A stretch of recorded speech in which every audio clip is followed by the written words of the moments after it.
And you can't even drive? I can. Are you stupid, eh? Are you a stupid fool? Well, why can't you drive then? You can't even drive!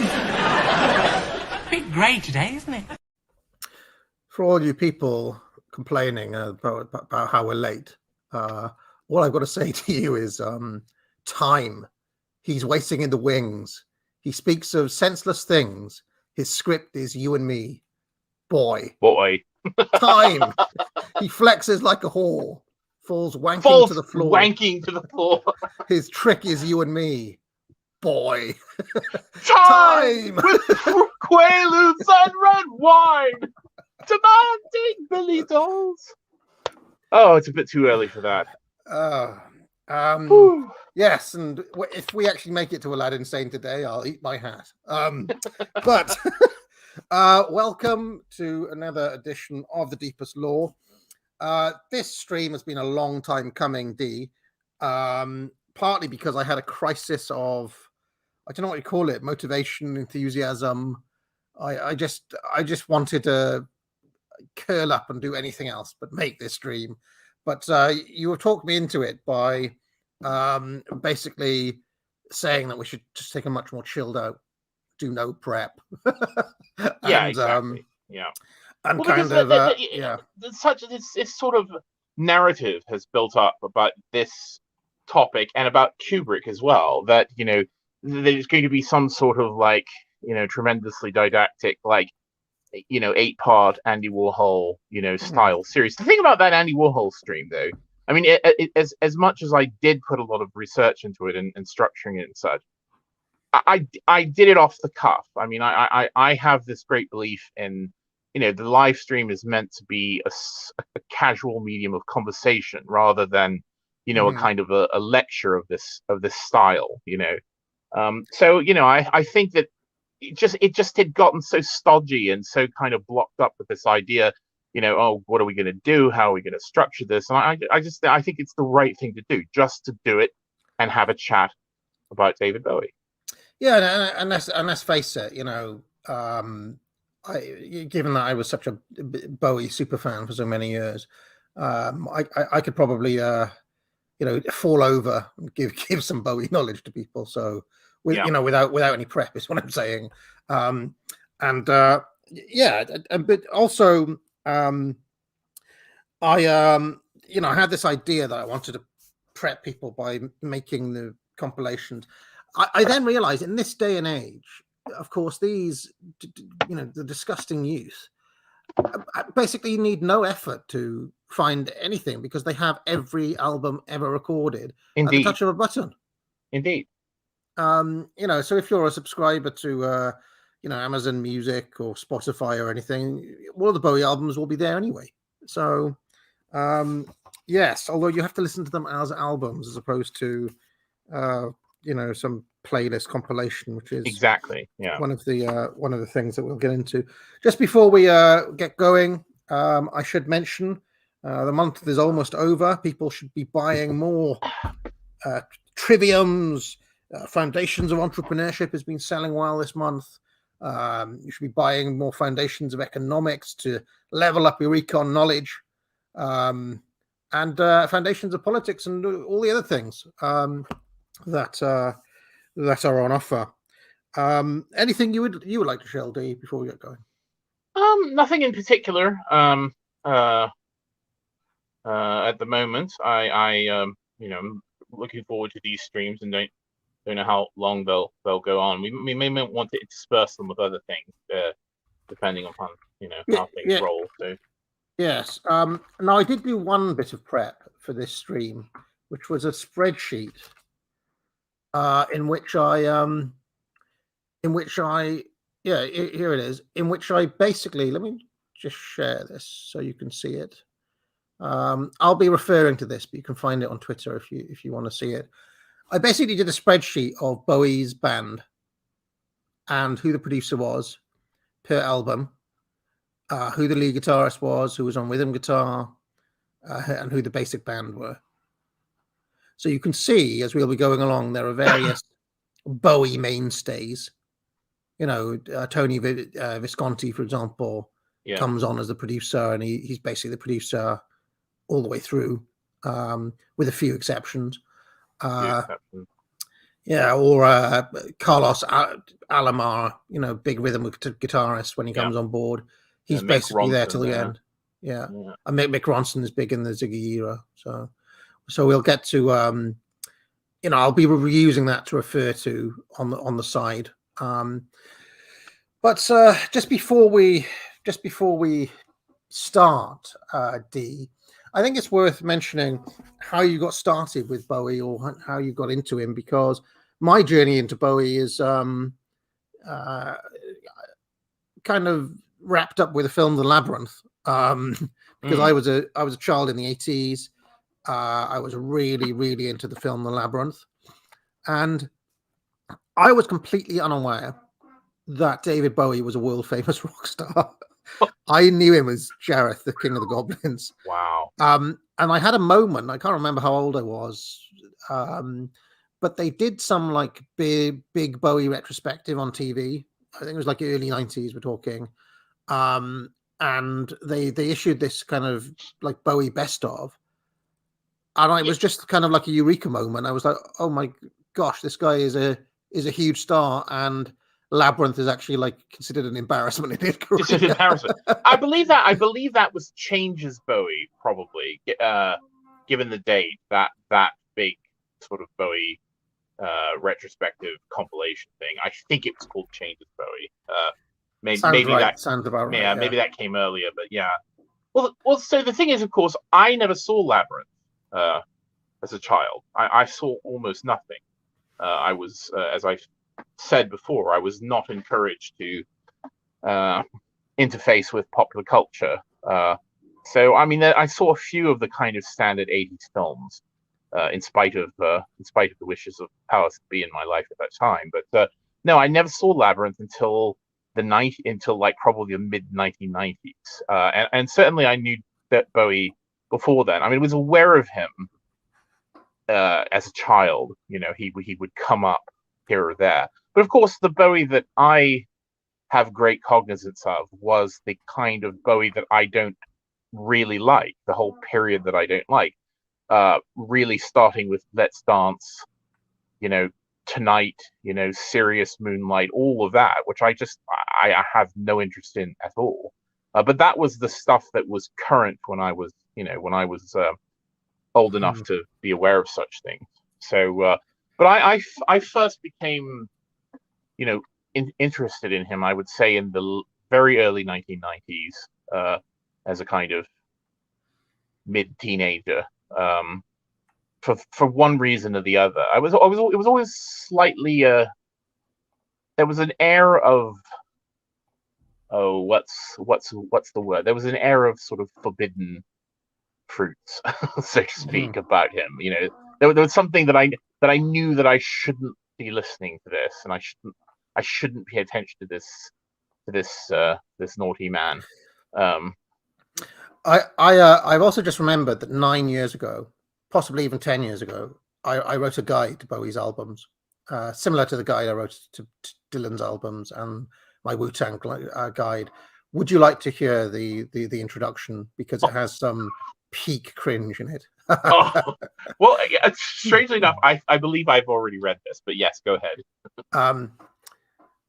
It would be an understatement to say that I am quite an obsessive guy. So far, so good. My journey with David Bowie started when I was a kid during the 1980s. I absolutely loved the 1986 film Labyrinth. Bowie played Jareth, the King of the Goblins. He was fucking cool, and I was captivated. I mean, look at him. I must have seen the film Labyrinth over 100 times. Even today, you could stick the film on mute, and I would be able to fill in the words for you. But as a kid, I had no idea that Bowie was a rock god. It was around 1995 when I was a 13-year-old that I got my first CD player for Christmas. I remember I was given 2 CDs with it, Michael Jackson's History, and now that's what I call Music 32. Now that's what I call music. Oh dear, yeah. When I was 14, I started getting into music more and more. I wanted to build up a great collection. I wish I had known then that in less than 20 years, the thousands of pounds I would spend on CDs over the next decade would be rendered entirely worthless by the 2010s, but that's another story and another article. My tastes were diverse. I was one of the few kids living in South Wales to be really into hip-hop in a big way. Again, another story and another article. Of course, this was the 1990s, and in the UK, it was all Britpop, and especially Oasis and Blur. Oasis looked back to the Beatles, and I'm the sort of guy who just has to go back and build up an understanding. I started buying records from the 1960s. I started reading vicariously, and while it wasn't long before I discovered that the King of the Goblins was one of the most important figures in rock history. I went out and bought the 2-disc singles collection and was almost instantly blown away by the level of awesome coming through my speakers. And so began a 3-year near total fixation with David Bowie. During this period, my family, or girlfriends I had at the time, knew that the only thing worth getting me for Christmas was a Bowie album. I simply had to get them all. I got books and collected magazine articles.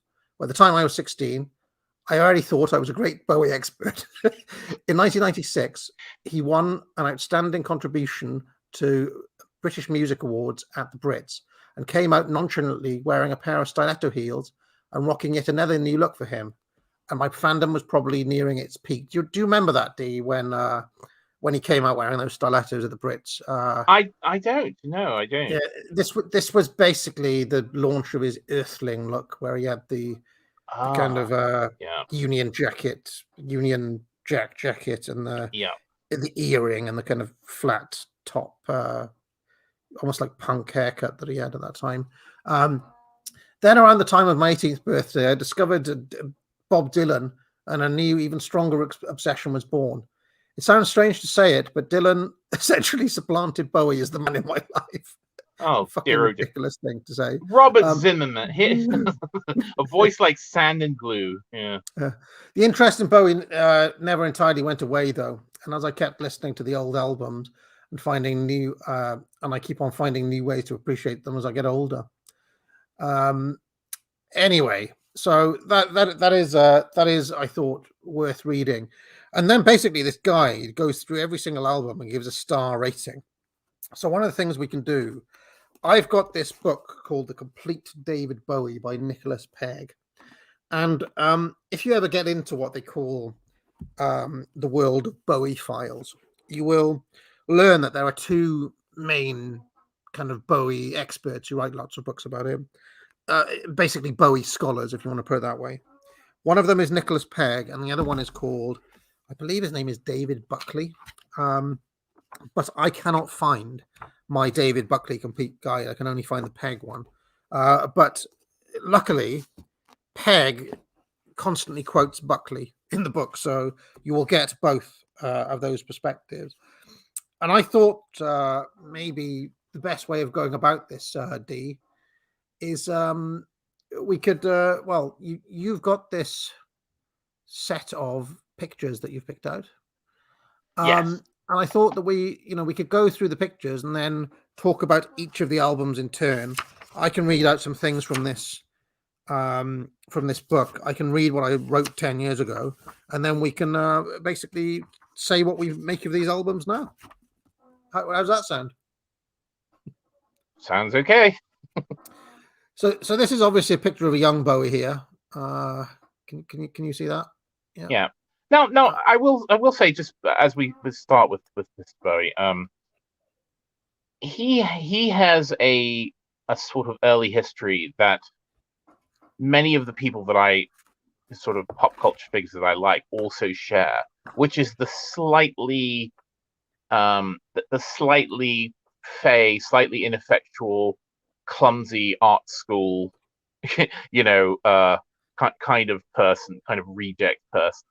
I mean, I'm just thinking of various people. I mean, I just watched this thing about Brian Eno, and he shared, of course, the same sort of early history. So Bowie was very much sort of within the British and more specifically sort of London kind of art scene of the early mid 1960s. So it's a very kind of common starting point for people that I tended to gravitate towards. Yeah, and I think it's worth saying that unlike because many rock stars come onto the scene with a bang, right, when they're really young. And I think Bowie was kind of around for like a decade before he made it. Do you think that's fair to say? Like I would say so. Yeah, and he has several different attempts to try to make it before he does make it, and I mean, I hesitate to use the phrase, trying to find himself, because that sounds really, really ridiculous. But he doesn't become the Bowie that we all kind of know and love until, I would say, probably Hunky Dory. Do you agree with that? And even on Hunky Dory, he's not quite there. But what do you think? Yeah. Yes, I mean I think there was a very strong kind of hippie impulse in early Bowie. He was very much he very much rode that pop culture curve from kind of the early 60s into the kind of mods and rockers thing, and then the hippie era fell like a joss stick and rising damp bomb of sort of miserableness and infected everything. And it took him a very long time to kind of shake off the kind of hippiedom, and you can certainly hear it in I would say his first 3 studio albums, as you say, up to Hunky Dory. It's still there. I mean, that I'm always reminded of the track on Hunky Dory, Fill Your Heart with Love Today, and a couple of kooks, and there's this kind of memory of a free festival, London hippie twat that's sort of always lingering there in the early period. Yeah, no, even right. So if you're into 60s stuff, as I have been as well, even within that milieu, right, which is obviously has at the center of it a kind of dialectic or an axis, if you want, Beatles and Stones, right? And then from that you can draw concentric circles, if you can imagine, right? And then somewhere on the outer reaches of those concentric circles, you reach people like, I don't know, Captain Beefheart and Frank Zappa and so on. As you get the counterculture, and then the counterculture, and then you get layers of kind of San Francisco drugs and things in between. Okay. I mean, it would be a whole other stream for me to map out the kind of various scenes of the 60s. But alongside all of that, there were kind of quirky novelty acts, right? I mean, I mentioned Captain Beefheart there. Sometimes Captain Beefheart was misbooked as a novelty act. Yeah. And when I'm talking about novelty acts, I'm talking about what's that band? That is it the Bonzo Dog Doodah band? Have you ever come across them? And what you know what I'm saying there? These are kind of people who were not like, they were on TV, but they were not really cool, or they were not really part of what people think of as the 60s. They were kind of on the fringes of it. Exactly. Yeah. I mean, I think of I maybe the Monkees is a bad example of that, but yeah. And then in the 70s, you get these sort of like completely kind of manufactured people like Alvin Stardust, if you remember that character. Yeah. So what I'm trying to get at, though, is that even though Bowie, as you can see here, was a kind of in this hippie milieu, he was whether by design or by quirk or whatever, somehow he found himself more in that kind of novelty column than he did in the kind of, Bowie wanted to be seen alongside, I don't know, Syd Barrett era Pink Floyd, someone like that, right? He really liked Syd Barrett, and he wanted to be in that scene, but for whatever reason, the stuff he produced and where he ended up getting positioned in the market at that time was actually a lot closer to the Ponzo Dog Doo-Dah band. And now I have some notes here on the first album. I'm not going to read them all, but before I get to it, this album I seem to remember was quite hard to get hold of for a long time. Oh yes, I have there a was one picture. You don't pull up the cover so people can see it. Yeah, let me. 1967, and it was called David Bowie. Let me find. Yeah, I've got a lot of material in there. There it is. There it is. So you can see kind of gimpy 60s David on the front. Yeah, sort of a weird cross between, between Mick Jagger and I don't know. It took a long time for me to. This is one of the last albums I heard of his, because it was just, you didn't really if you went to HMV or Virgin, which you had to do to buy albums when I was a teenager, you didn't really see this around. I think it had a different record label from most of his.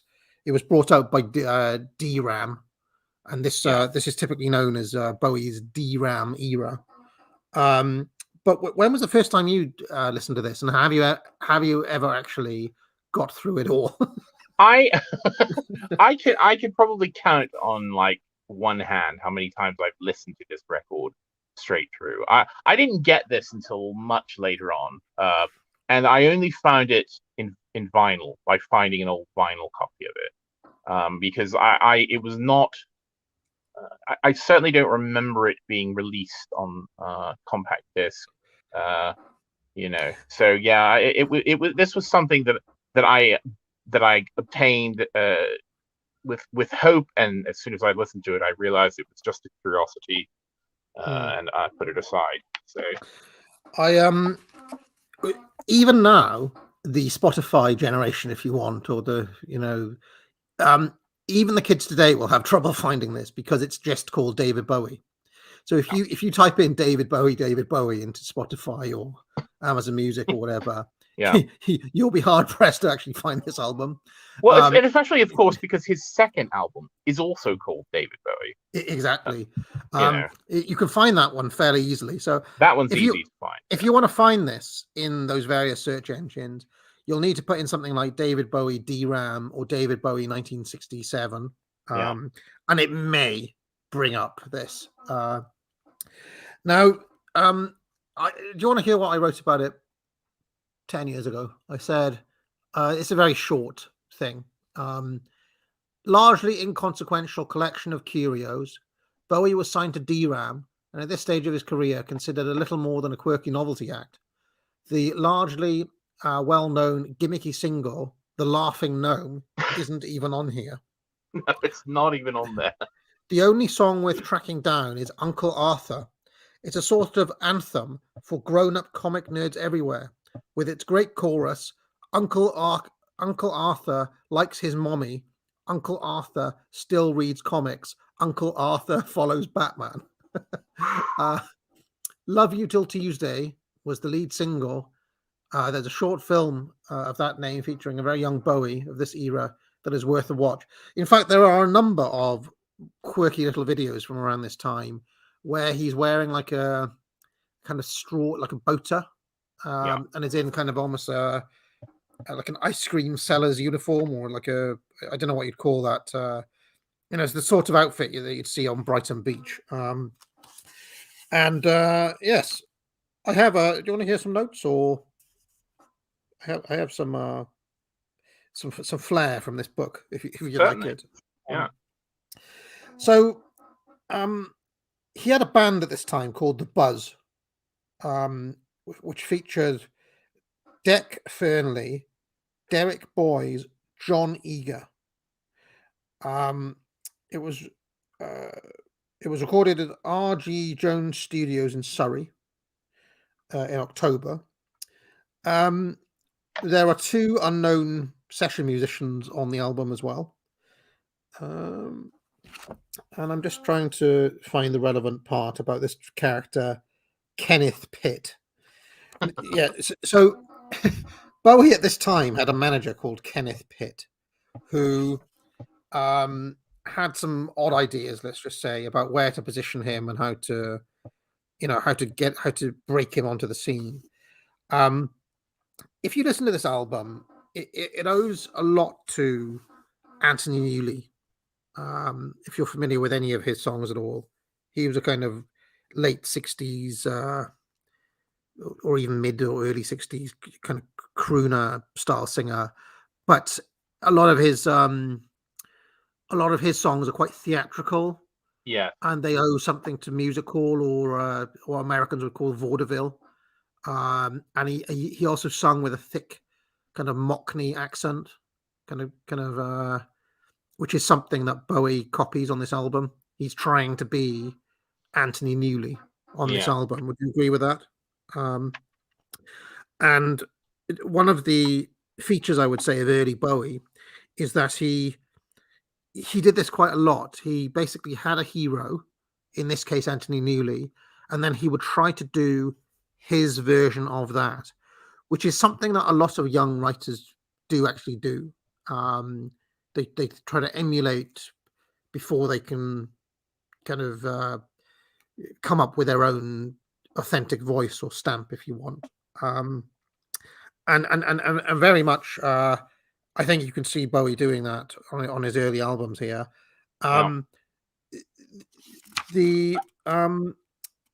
I would say just quickly, but the other thing about Newley that comes up that I think is a thread that runs consistently through Bowie, even later on, is the kind of, as you say, the world of music hall, and then beyond that, the world of kind of musical, sort of light opera and musical. I mean, Anthony Newley was in a show called Stop the World, I Want to Get Off, and the roar of the grease paint, the smell of the crowd, and he had a sort of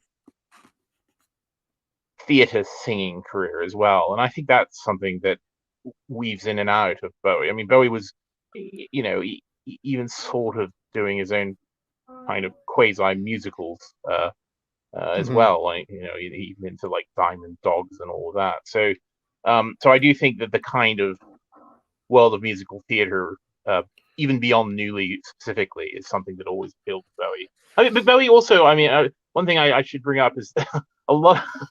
I was distressed to learn that a lot of Zoomers, well, at least a couple that I spoke to, knew David Bowie from a meme where there's a little video clip of Bowie from the 2000s. It was like a live performing special on television. I don't remember where it was from, where he says that he talks about going to learn to be a mime, and he does this sly look and he says meme school, saying mime, of course, with the French pronunciation. So yeah, there's in fact I've got to pull it up. Hang on, I've got it here. But yes, I mean that kind of world of artsy theater. Bowie literally going to learn how to be a mime, and there are pictures of Bowie in mime makeup as well. You can look around and find. So. Yeah, I forget the name of his mentor. He had a Maurice something, wasn't it? Yeah, I can't remember his mime. Here we go. Lindsay Kemp. Is that Lindsay right? Kemp? Yeah. Meme school. So there we go. Zoomers know Bowie from that little clip. From saying meme school, yeah. Now, this book, this Nicholas Pegg, he has a little go at trying to rescue this album. I did listen to it the other day just to kind of familiarize myself, because something like Hunky Dory I've listened to 1,000 times. Yeah. Whereas this, like you say, you don't really come back to it very often. And I was going to re-listen to it for the show, and I didn't. I couldn't do it. The strange thing is that on paper, theoretically, this could be a good album. Like if you say, oh well, it's kind of theatrical, it has a musical element, it's kind of British in orientation. It like it could be in an alternate universe, it could be a good album, but it just for whatever reason it just comes across as inconsequential always, Yeah, it doesn't it? just doesn't work. Yeah, I don't know why exactly that is. But here is Peg's attempt to kind of rescue it. I'll just read a few little passages I've highlighted here. Bowie's DRAM recordings, of which David Bowie is the most substantial legacy, have instead acquired their own mythological status. I should mention, by the way, that Peg argued that this album could have been a hit if it had been promoted correctly. Which is to say, regardless of what the quality of the album is, there were many management mistakes, and the record label buried it essentially, so it just sank without a trace. And this is blamed on this Kenneth Pitt character, who is something of a villain apparently in Bowie fandom circles. Anyway, so he says this album has acquired a non-mythological status, mercilessly mocked as music hall piffle derived from a passing Anthony Newley fad. The album is routinely passed off as, in David Buckley's words, a cringe-inducing piece of juvenilia, only to be braved by those with a high enough embarrassment threshold. The DRAM period has long since been played down, if not disowned, by David himself. Ah, that's Anthony Newley stuff. How cringy, he said in 1990. No, I haven't much to say about it in its favour. Lyrically, I guess it was striving to be something, the short storyteller. Musically, it was quite bizarre. I don't know where I was at. It seemed to have had its roots all over the place, in rock and vaudeville and music hall. I don't know what.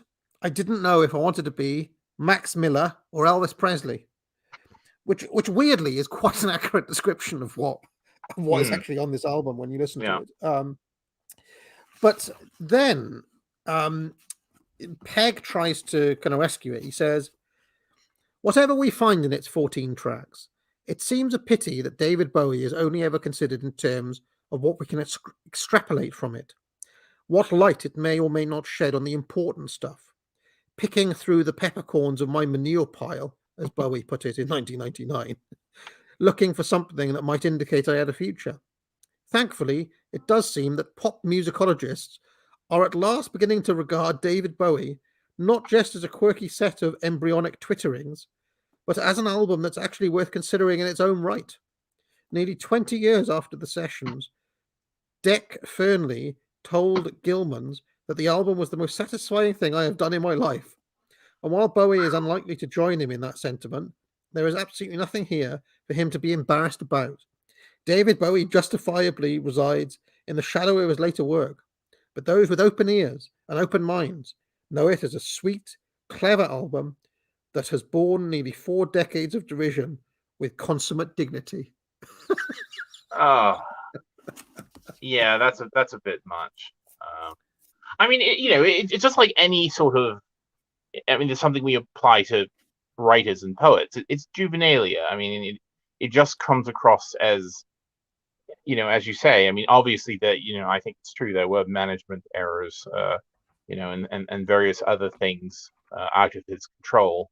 But I just also think it is really just inconsequential. It just doesn't stick, and it's never stuck when I've listened to it many times.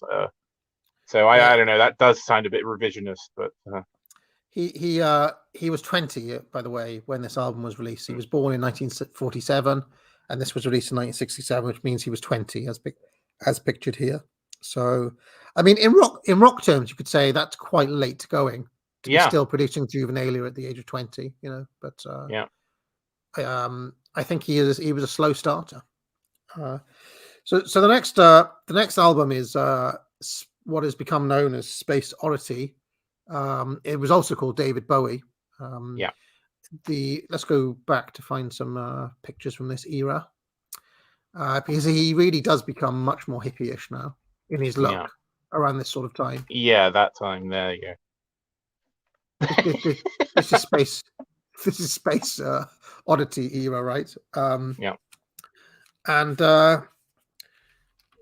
yeah, I mean that's kind of what he looks like in the Space Oddity video, isn't it? Yes, and certainly what he looks like on the cover of that record as well. Certainly the British cover of it. I have some peg notes. He says the filming of Love You Till Tuesday marked the effective end of Kenneth Pitt's reign as Bowie's mentor. Although David briefly moved back to Pitt's Manchester Street flat in the wake of his split from Hermione Farthingale Yes, Hermione. 1969. Yeah, and there's a song. There's a song about her on this record called "Letter to Hermione." Yes, new acquaintances were already propelling his life and career in a fresh direction. Snapshots of this annus mirabilis were captured on his second album. He would begin recording in June. So this album, which I'll get back to the cover. Hold on. It's quite fun going through the thing because it's like that. There's a video which does that. Goes through all his different faces. If you've ever seen it. Yeah. So I mean, let me just read what I wrote 10 years ago, and we'll come to think of it about it now. I wrote, and incidentally, I gave the first Bowie album 1.5 stars. I'll probably stand by that rating now. This one I gave 3.5 stars, and I said, first proper album built around his breakthrough single. Nothing else on that level here, but lots of promise and good songs. Letter to Hermione is great. It's a great song. Wide-Eyed Boy from Free Cloud and Memory of a Free Festival could both get stuck in your head for days. I remember in the 90s, Dario G sampled The Sun Machine is Coming Down, and it's going to have a party line for one of his shitty Ibiza songs. The 90s. Would recommend listening to the 3 standout tracks and coming back to this when you know Bowie a bit better. So yeah, I mean, I was writing this guide as a kind of really speed through. But would you agree that this one holds up a fair bit better than the first one? Oh yes, and I go back and listen to this record fairly frequently. I have quite fond memories of it for various reasons, and again, you hear a lot of the kind of seeds of things that later bore fruit in his catalog in this record, and many of the kind of types of songs and the kind of concerns and the kind of musical, sort of ideas that he played with, I think are in this record. So strangely enough, I mean, the one thing I do remember about this is that Kenneth Pitt character tried to get George Martin to produce this record and couldn't do it. Well, and so I have a note about that here, if you'd like. Oh, okay. Yeah. The George Martin plan came to nothing after Pitt's approaches were rebuffed, and word eventually came back that the fabled fifth Beatle didn't like Space Oddity. Pitt wrote, in massive capital letters, George Martin is fallible. Wow. And turned instead to Tony Visconti. So there we go. So Tony Visconti came out of this. Now, of course, strangely enough, and I think this anecdote often gets mentioned, is that Tony Visconti hated the song Space Oddity, and he wouldn't produce it. So he gave it, I think, to the engineer and said, "You do that. You do this. You'll do this song. I'll do the rest of the record." So Tony Visconti didn't do the song Space Oddity. For some reason, he considered it just like a novelty song. I mean, literally, I think he said Space Oddity is a novelty song. I don't know if he's ever changed his mind about that, but yeah. So that's a very strange thing. It's not often you find a producer who says, "Yeah, I'm not going to do this song." Obviously, he knew that the song was needed to be on the record, but yeah, very strange. He actually changed the entire band between the 2 albums, by the way. He brought in, he replaced Big Jim Sullivan on lead guitar with a character called Tim Renwick, who later joined Pink Floyd. In the post Roger Waters era. Who else did he bring in? There's a guy called Herbie Flowers. Yeah, Herbie Flowers, who is quite well known for being a He was on. He's on a lot of records. He was on Diamond Dogs and Transformer. Yeah. He also did stuff for Paul McCartney and Mark Bolan. He also wrote Clive Dunn's novelty hit single "Grandad." Grandad, yeah. Did you know that? Grandad, we love you. Yeah. Another large, fairly well-known guy who was brought in was Rick Wakeman. Yes, Rick Wakeman, of course. Yeah, he plays keyboards on this. He was still unknown at this point though, because the Strawbs and Yes lay in the future, according to Peg here. So this is Rick Wakeman kind of before he was famous, if that makes any sense. I wonder though, was that before? Would this have been before like the Six Wives of Henry VIII and all that? I wonder. Also, I'm just glancing at Herbie Flowers. He worked on Transformer by Lou Reed. Yes. The bass line of Walk on the Wild Side that's Herbie Flowers, that very famous bass line. Yes. So Six Wives of Henry VIII by Wakeman is 1973. Oh, okay. Yeah. Quite if you think about it, with his long gold cape and his, it was obvious. Should be obvious that was early 70s as opposed to 69.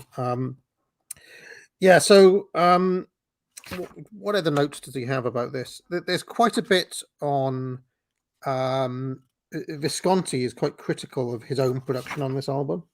He says, I must confess that my work was naive, bordering on sloppy on this album, said Visconti many years later. I really didn't know too much about the quality control of sound, how to turbocharge the sound of instruments for rock. I am, however, proud of several tracks where I felt more comfortable in my capacity of being a bass player and recorder player, as in Letter to Hermione and An Occasional Dream.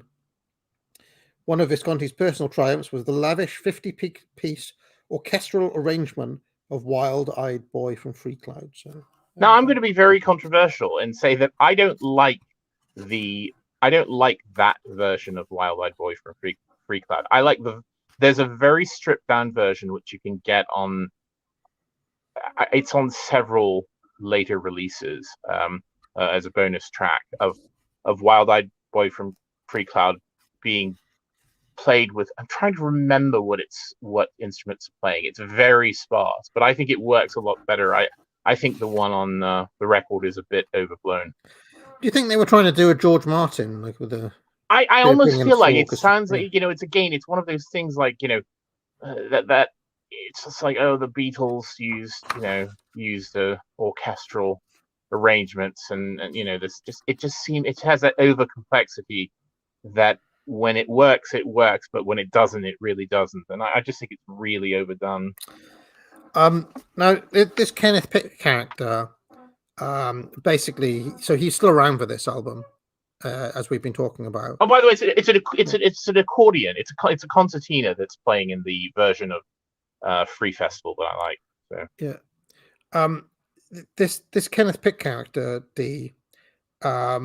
had a bit of an altercation with Bowie after this album was released, and there's a flounce out. I'll just read you what Peg says. He says, in the meandering melodies and classical instrumentation, there are hints of progressive rock movement, then enjoying its first flowering, although mercifully the album is devoid of the pomposity and bombast so often associated with the genre.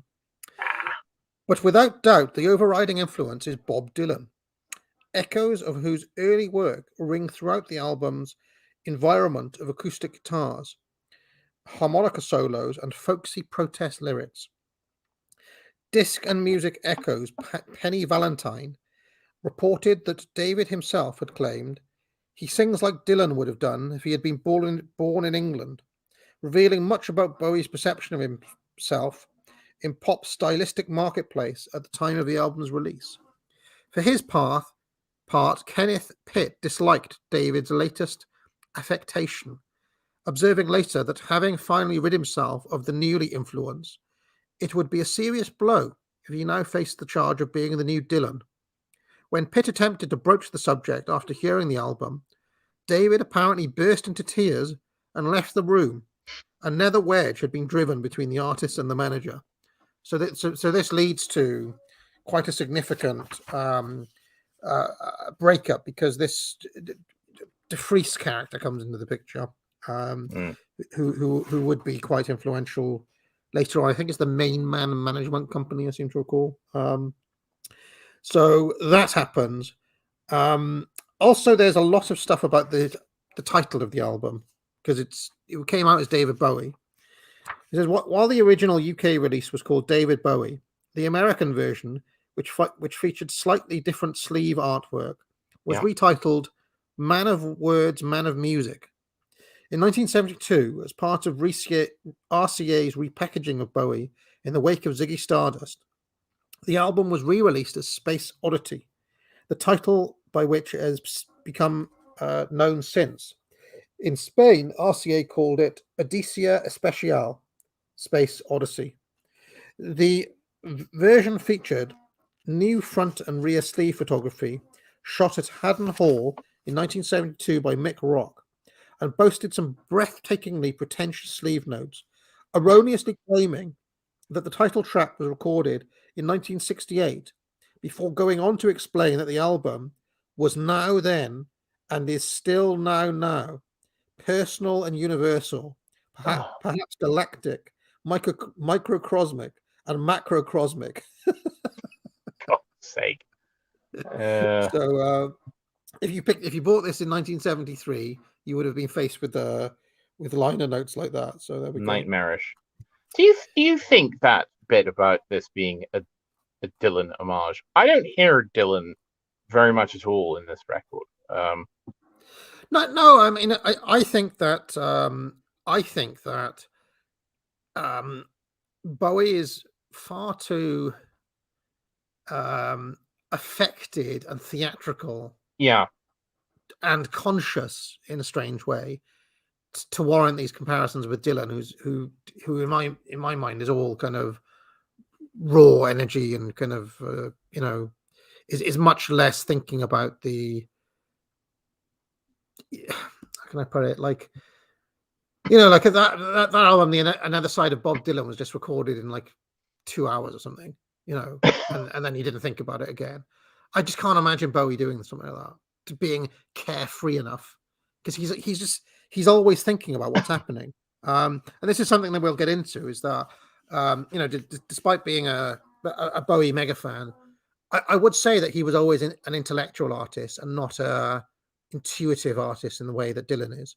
You can see Bowie thinking about every aspect of it, his image, what good, the lyrics, the music, wearing influences on his sleeve and things like that. So I just think that even if he was thinking of himself as being like Dylan, just because of the way he is, I just don't think he's ever going to.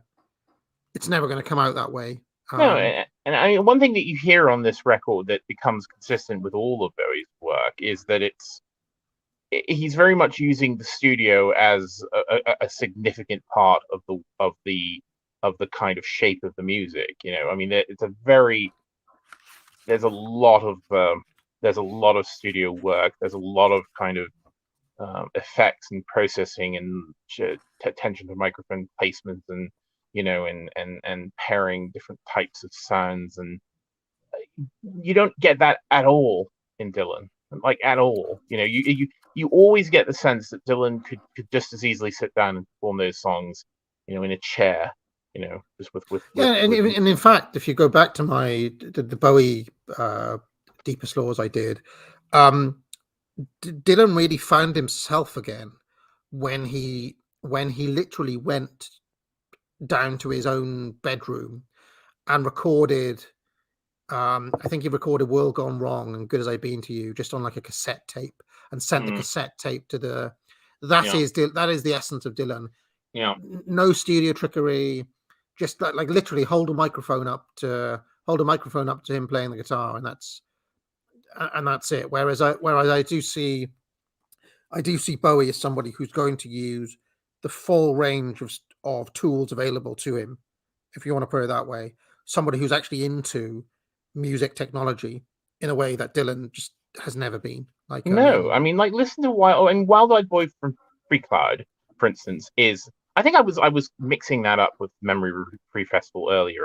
I was talking about Memory Free Festival not liking the big orchestration. I think Wild Eyed Boy from Free Cloud is very good, but it's basically a number from a musical, you know. I mean, if people know the track, and it's just, there is in no circumstances could Dylan ever do a song like that. I mean, there's just nothing of Dylan. But even in the songs that are sort of more stripped down, like The Letter to Hermione and Janine and God Knows I'm Good, which is sort of like a quasi political social commentary song. They all have that kind of, as you say, like one finger crossed behind your back. I mean, there's just a sense that it's more of a pose. Yeah, like an actor playing the part of you know, a late 60s hippie singing. But even the way he sings it though is so theatric and almost like, I hesitate to say gay, but you know what I mean. It's like there's a campness to it. You know? Yes, there's a campness to it. You know, I mean, even read the lyrics. Your Faye, Janine, a tripper to the last. The way he sings it is visibly kind of at a distance, I think, from the subject matter. If you want to put it that. There's no intimacy. I don't want to say Bowie can't be intimate. I'm just saying that his basic mode is distancing from the subject matter because there's an intellectualism to what he's up to, and a kind of artiness, if you want to put it that way. That means he's never going to be a folk artist. He'll always just be, even if he's doing folk, he'll be like an art school kid doing a kind of postmodern folk, if you want to put it that way. Or as we'll get onto with the Young Americans, he's, you know, what is it, white plastic soul? Yeah, white. Yeah, God, I'm now looking at some of the lyrics from this record. So I'm looking at Letters to Hermione, which is a very rare kind of openly personal song to that Hermione Farthingale, who was a dancer or a model, I think. The hand that wrote this letter sweeps the pillow clean. So rest your head and read a treasured dream. I care for no one else but you. I tear my soul to cease the pain. I think maybe you feel the same. What can we do? I mean, even this, you know, it just has the mark of someone feigning sincerity in a weird way. I mean, maybe he was really was sort of experimenting with this idea of kind of a confessional, a confessional personal song. But I think he very quickly realized that he just wasn't that type of artist. Yeah, no, I agree. But I would say that there are many hallmarks of what you. I mean, that sense of the theatric is all the way through all his records. Yeah. You know, when we get to Lodger, something like Fantastic Voyage, you know, it's just a fucking mental. It's mental. and that is another song that is just a purely he hits this note in the middle of the song that is just pure like Broadway musical. 100%. Yeah. All right, so let us move on then to The Man Who Sold the World. Okay, I'm trying to think if there's anything else I wanted to say about Space Oddity. I mean, obviously the song Space Oddity is really heavily associated with Bowie. I mean, that's the song that I think people who aren't familiar with him, they're going to know that one. Yeah, I would say that song is a little bit kind of to one side of like the main Bowie canon. It kind of weirdly sits on its own. It is, yeah, it is weirdly, and yet it obviously was very important because he kind of returns to the themes of that song. Famously in Ashes to Ashes, and then in Black Star. I mean, if you watch the video for Black Star, which is his last record made whilst he was dying, the video literally references Major Tom again. So it is very strange that basically the beginning, the middle, and the end of his career, he came back to the themes of that one song, which is, as you say, just slightly off. It's slightly offside of everything else he did. Yeah, I mean, obviously it came out on the year of the moon landing, isn't it?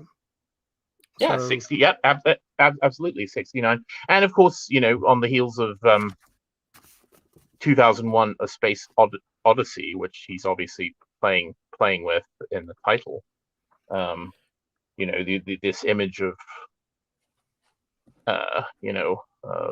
I don't want to spoil Space Odyssey for any of the Zoomers, but anyway, yeah, the image of an astronaut unmoored in space, so yeah, quite strange. Now that there's a quite long entry in this book just on the song Space Odyssey. It's like it goes on for 4 pages. I won't read it all, but I'll just read you the first bit. Because have you ever thought, like, what is the song about? What is Space Odyssey about? It says, even after all these years, Space Oddity remains Bowie's best known and most influential and perhaps most remarkable song. Having been a hit twice over, it enjoys the distinction of being his biggest selling single in the UK, knocking Let's Dance and Dancing in the Street into 2nd and 3rd place. The story of Major Tom's fateful trip into space has become part of pop mythology, and Bowie has wisely preserved the song's mystique by declining to discuss it at length. It was about alienation, he once said, adding that he had a lot of empathy with Major Tom. Certainly the sudden and painful end of his relationship with Hermione Farthingale. Again. She's just got a funny name. That's all. It's amazing. It's an amazing name. Yeah, you couldn't come up with a better British name than that. Is part of the story. The quarrel that attended Hermione's final contribution to the Love You Till Tuesday film, which Kenneth Pitt believes was probably the couple's last gasp, occurred the day before Bowie recorded his first studio version of the song.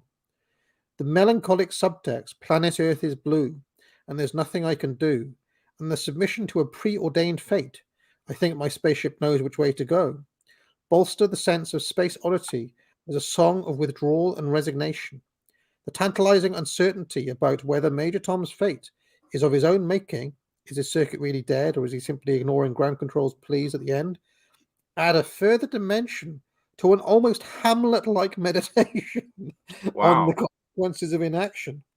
Bowie's anxiety about the loss of control, a word to which he repeatedly returns in songs like The Man Who Sold the World, I Am Divine and No Control, sponsors the notion that ground control itself is a metaphor for motherhood, a nurturing environment of spiritual comfort and moral certainty, an environment lost to the individual as he lifts off into life.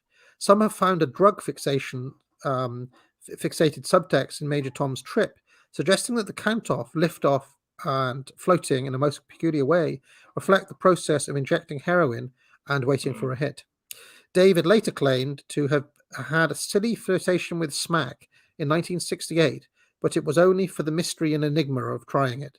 I never really enjoyed it at all. And then it goes on to talk about Kubrick and various other things. So, yeah.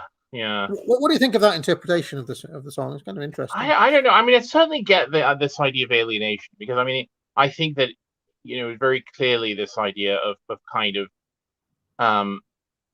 being a vessel for other people's projects, other people's sort of dreams and aspirations, and then you're basically launched into the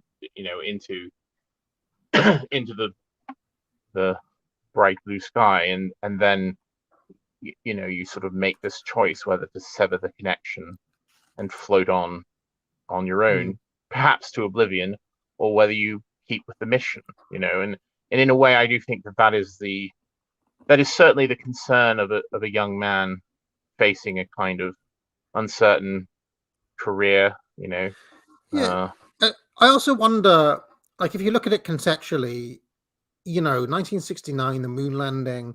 Looking back, it starts to look like the peak of Western Civ, right? It's like we reached the moon. Now we can't even deport one African, I always remember them. Do you remember when Blair made the Millennium Dome, right? How late the project was, how over budget it was, how much struggle there was, and it was like now the prospect of building a dome-shaped building is beyond us. Whereas a few years ago they were landing spaceships on the moon. And we can't even agree. We can't even agree what sex people are.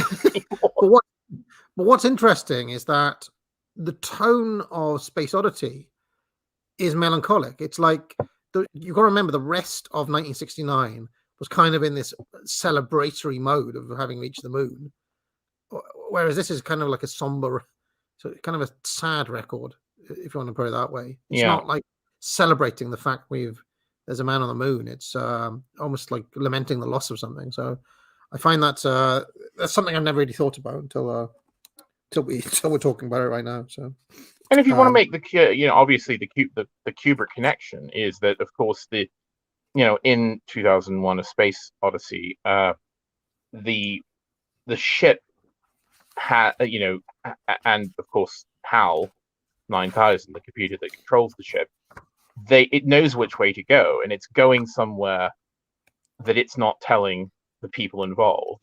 Literally the astronauts in the ship don't know what the actual plan is. So I do think, again, that is a subtle influence there. But yeah, I mean, another thing I noticed, of course, is there's a weird little swerve towards the Rolling Stones there. I mean, the papers want to know what shirts you wear, and it reminds me of the line from Can't Get No Satisfaction.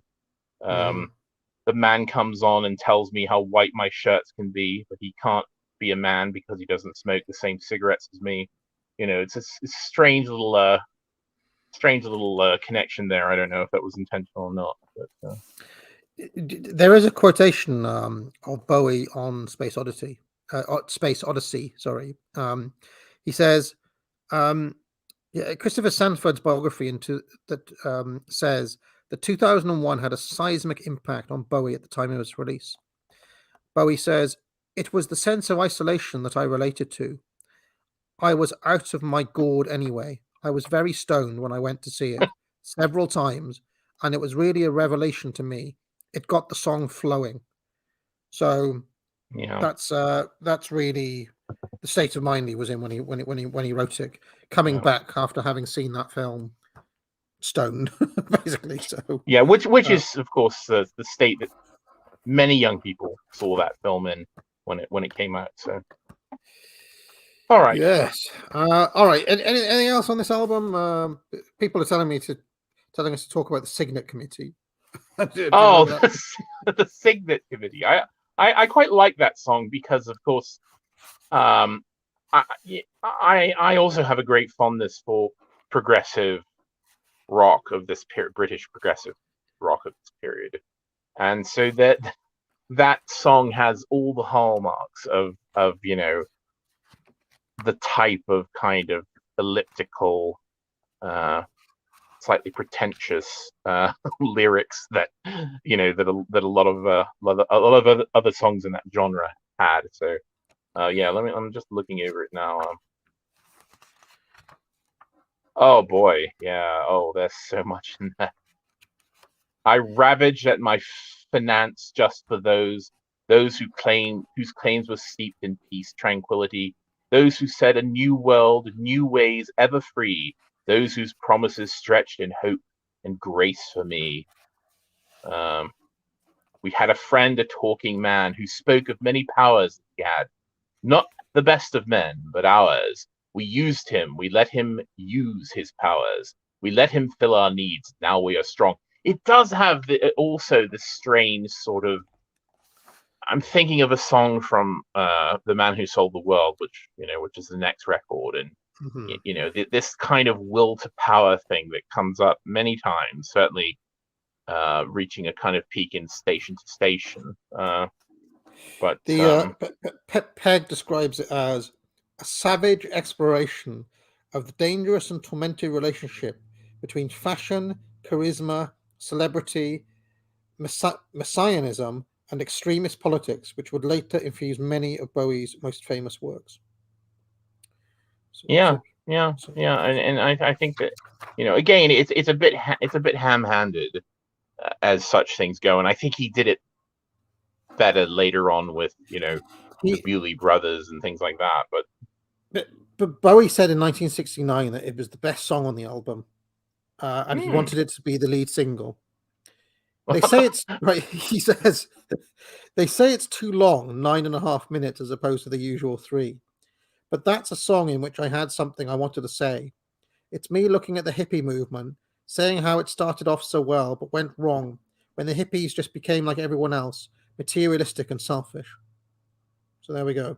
Well, maybe there's and maybe there's this hint of reactionary sort of reactionary understanding of things. I'm just looking at this, I close my eyes and tighten up my brain, for I once read a book in which the lovers were slain, for they knew not the words of the free state's refrain. It said, I believe in the power of good. I believe in the state of love. I will fight for the right to be right. I will kill for the good of the fight for the right to be right. And I open my eyes to look around, and I see a child laying slain on the ground as the love machine lumbers through desolation rows, plowing down man, woman, listening to its command, but not hearing anymore, not hearing anyone, just the shrieks from the old rich. Very strange. Very interesting. Very interesting. And also, I never noticed that little desolation row there. It is kind of interesting. There is this kind of weird streak of kind of quasi-fascist flirtation all the way through these albums. All the way through all of them. It's yeah. And I also quite like Frank Zappa, and this kind of evisceration and mockery, especially of the hippie movement and the kind of alternate lifestyles of the late 60s and 70s, is something that is all through his work at that period as well. It wasn't too long. I can't remember when All the Young Dudes was written, a couple of years later. But I mean, he basically says on there, Bowie does, what does he say? Let me pull up All the Young Dudes just so I get these lyrics right. All the Young Dudes. Was that to Mott the Hoople? I can't remember. No, I mean it's the famous version is by Mott the Hoople, but Bowie wrote it, and he does have his own version of it. Indeed. But it says, where is it? Are my brothers back at home with his Beatles and his Stones? We never got off on that revolution stuff. What a drag! Too many snags. So that there is a kind of the hippie, the kind of 60s scene didn't ever sit right with him, and it could be because he never found his place within it, but it also could be that it's just not really him as well. It's just I mean, if you liked anybody from that era, and an influence we haven't really talked about, it's probably the Sid Barrett Pink Floyd. I'd say that's the closest thing I can think of to the kind of direction Bowie is going on this album, and on the next one as well. So, But by the way, I do appreciate the little Britishisms all the way through Bowie. I've just noticed in the Wendy stealing clothes from Marks and Sparks. Freddie's got spots from ripping off the stars from his face. Funky little boat race.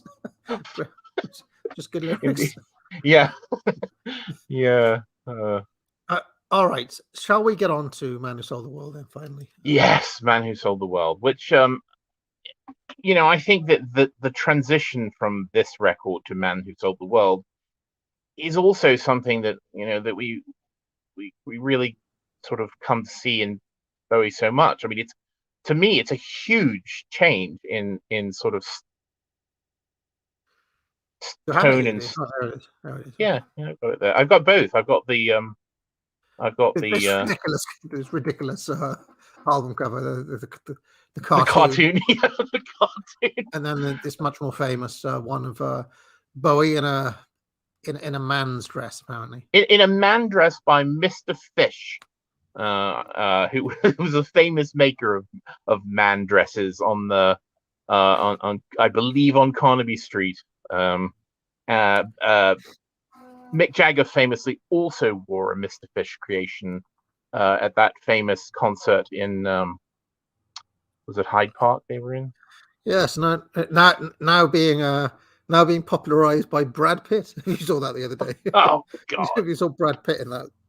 Disgusting. He went out in a dress. Yeah. So, yeah, Manu sold the world. Then, what did I say 10 years ago? I gave it 4 stars 10 years ago. 4 out of 4, or no, 4 out of 5. I said harder, and you've got to remember with it, ratings are relative to every album ever made. If that makes any sense. So 4 stars is quite a good rating on that.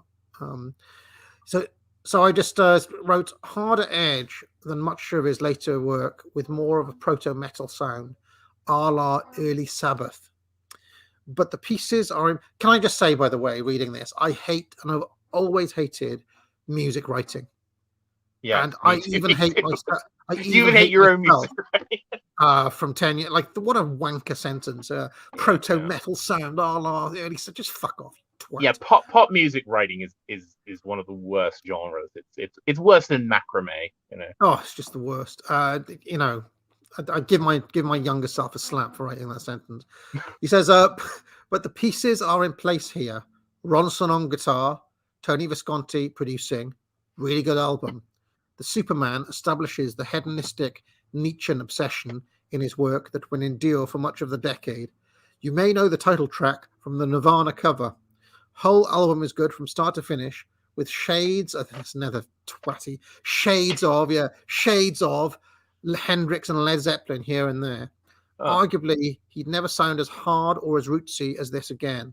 The front cover was controversial because Bowie is wearing a quote-unquote man dress on it. And so, yes, that was my thoughts from back then. Before I read some flair from Peg, do you like this album, and do you kind of agree with what I said there? Yes, I agree there. I think that, as I said, this is a huge change from the previous record. I mean, this is a very heavy record. I always thought it was hilarious, the kind of contrast between the tone of this record and the cover, which is very sort of watercolor, you know, fin de siècle, you know, Art Nouveau kind of feminine, you know, carrying calla lilies in one's back pocket and reading Stefan Mallarmé poems or something. I mean, it's very much in contrast to the kind of very hard end of this record. So I would certainly agree. And I quite like this record, but it's very different. I mean, it's very different in tone, and a lot of the kind of sound that you get in these songs he doesn't really return to that, you know. I'm just thinking. Tony Visconti described it as our Sergeant Pepper. Anything goes, no matter how far-fetched. Wow, Sergeant Pepper. I mean, it is quite a full production on the album, I would say. It is, yeah, it is. And as I said, I mean, the thing for me is that it's a much harder sound than Bowie would ever have. You know, I'm trying to think of any comparable points. I mean, he would have a harder sound in the 90s when he flirted with drum and bass, but that's quite a different thing, I suppose. It's a very different thing, yeah. No, I mean, like, you know, Running Gun Blues and She Shook Me Cold, which I think is a cover, Black Country Rock. I mean, now that I think about it, this is probably more Stonesy than anything else as well. You know that something like Running Gun Blues could be on a Stones album, couldn't it? In a way, It's to me, it sounds it's more of the Led Zeppelin kind of you know, or yeah, I don't know. I don't really hear the Stones thing so much. Apparently, Bowie had been reading Nietzsche around the time that he wrote this album. Imagine. Yeah, he spent early 1970 deeply immersed in reading Nietzsche. And yes, David later described that he was confronting the angels and demons within himself when he wrote this album. And so there's quite a bit of I mean, there's many different things that this guy talks about. There's a whole section on the cover. Should we talk about that? Because the cover in itself has quite a long and storied. People say it's controversial, right? But I'm not convinced that there was ever any great controversy about this cover. No. It's one of those things that people, you know, that it just gets repeated again and again. You know, this was a controversy, but I don't know. Was it? I certainly never heard of it. This is what this dude says about the cover. Hold on. If I can find, I've lost the page now, sorry.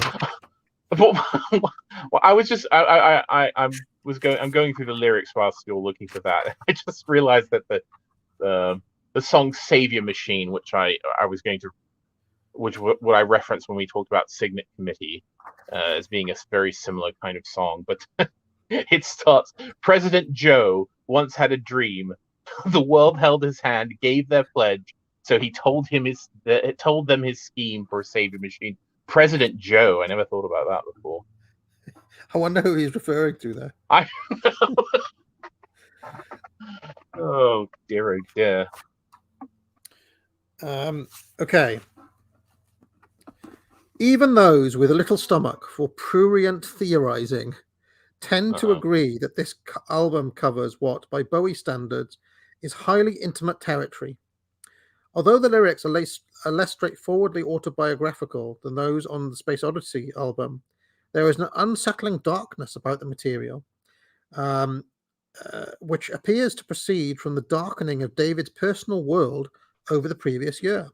The death of his father, his disillusionment with the Beckenham Arts Lab hippies, the souring of some close friendships, and above all, the continuing mental deterioration of his half-brother.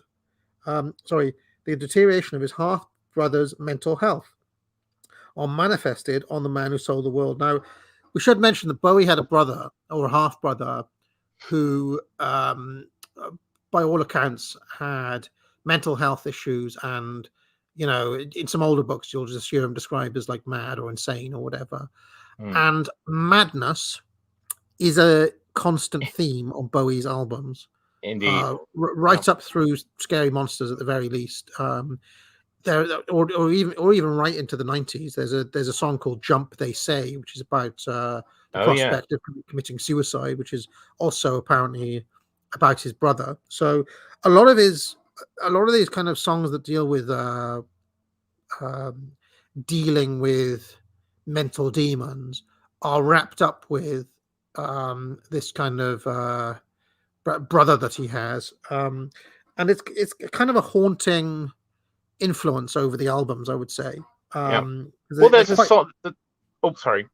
I mean, I'm just saying that some of the material gets quite dark, is what I'm saying. Yeah. I think there's an unrelenting darkness through all of Bowie. I mean, even like Hunky Dory, which, you know, I think people tend to think is a more sort of lighter record. But and yes, I mean, this preoccupation with these certain themes, you know, sort of losing yourself and madness.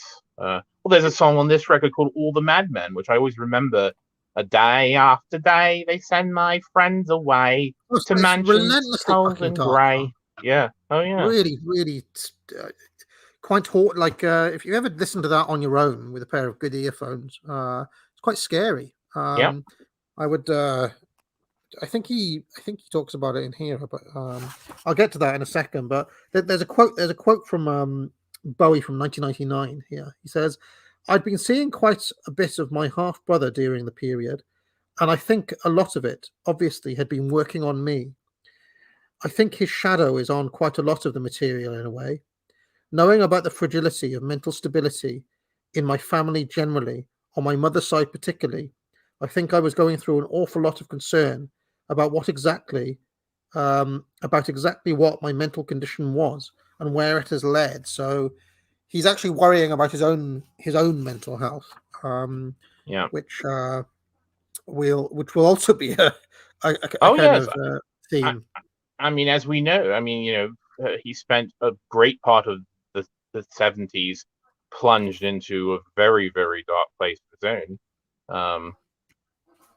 So, So there's a bit now about all the Madmen, which this Peg claims is one of the darkest songs Bowie ever wrote. Trying to find that. And there's also a bit about the cover, the album cover. What would you want first? Shall we do all the Madmen? yeah, we can do. I guess I'm looking at it right now. Yeah. Give us a burst of lyrics while I'm looking All at right. this. I can fly, I will scream, I will break my arm, I will do me harm. Here I stand, foot in hand, talking to my wall. I'm not quite right at all, am I? Don't set me free. I'm as heavy as can be. Just my Librium and me, and my EST makes 3, 'cause I'd rather stay here with all the madmen than perish with the sad men roaming free. I'd rather play here with all the madmen, for I'm quite content they're all as sane as me. Day after day, they take some brain away. Then they turn my face around to the far side of town and tell me that it's real. Then ask me how I feel. Yeah, I've always found the backing track on that song really quite sinister. Because the don't look away. Yeah. There's a lot of weird. Yeah. Where can the horizon lie? When a nation hides its organic mind in a cellar. Yeah, there's a very sinister kind of echo of a voice that sort of mocks the melody in a lot of this. So yeah. Don't set me free. I'm as helpless as can be. My libido's split on me. Give me some good old lobotomy. So I can't find the bit about all the madmen, but let's read about this this cover, shall we? Because it has quite a storied history. All right. In America, Mercury, who was the record label in America, had already given the go ahead for this cover. So in America, it came out with this cover, which is completely different in all ways. It gives you a completely different feel. Yes, this was drawn by a friend of Bowie's, who I think he knew from his sort of art school days. So it and says he claimed that he loved this, but yeah, as you'll read it, there's a lot of different stories about this. Well, yeah, there's quite a lot of contradiction from Bowie himself about it as well, because it says, much to Bowie's displeasure, the dress cover was only used in the UK. It should be added that some sources, including Angela Bowie, Bowie's ex-wife, dispute this account and insist that the cartoon artwork was only commissioned after a shocked Mercury refused to release the dress cover in America. However, bearing in mind that the American album preceded the UK release by a matter of 5 months, and that Angela Bowie claims elsewhere in her book that the idea for Ziggy Stardust's hair color in 1972 came from David's collaboration with Lulu 2 years later, her grasp of chronology is to be approached with extreme caution. It's certain, however, that Bowie's initial enthusiasm for the cartoon cover had evaporated. Look, he's experiencing an AA look, a loss of enthusiasm. The Gilliams produce a witness from Bowie's early American fan base, who was told by David in 1972 that the cartoon sleeve was horrible. I don't know what that cover was all about. With splendid contradiction, Bowie said in 1999, I actually thought the cartoon cover was really cool. For me, it had lots of personal resonance about it.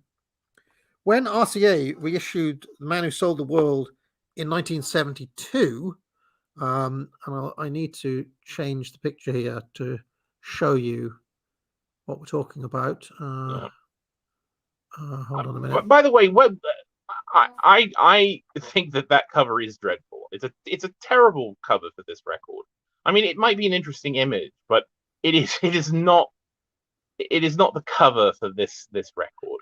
Absolutely not. So when RCA re-released it in 1972, they released it with this Kick cover on the bottom left here.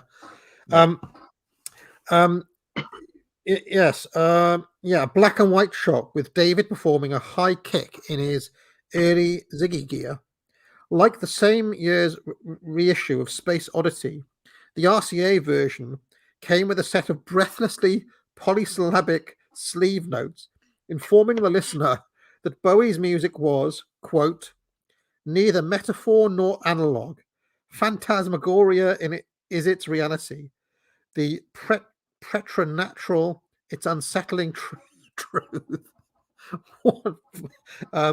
The Kick photo remained the album's official sleeve until the 1990 reissue reinstated the dress picture and obligingly included the various alternative covers in its packaging, including the artwork for the original German release, which is the top left here, which is mental, which again was entirely different. A curious Python-esque cartoon of a winged Bowie on the front, and an androgynous beret-wearing portrait on the back.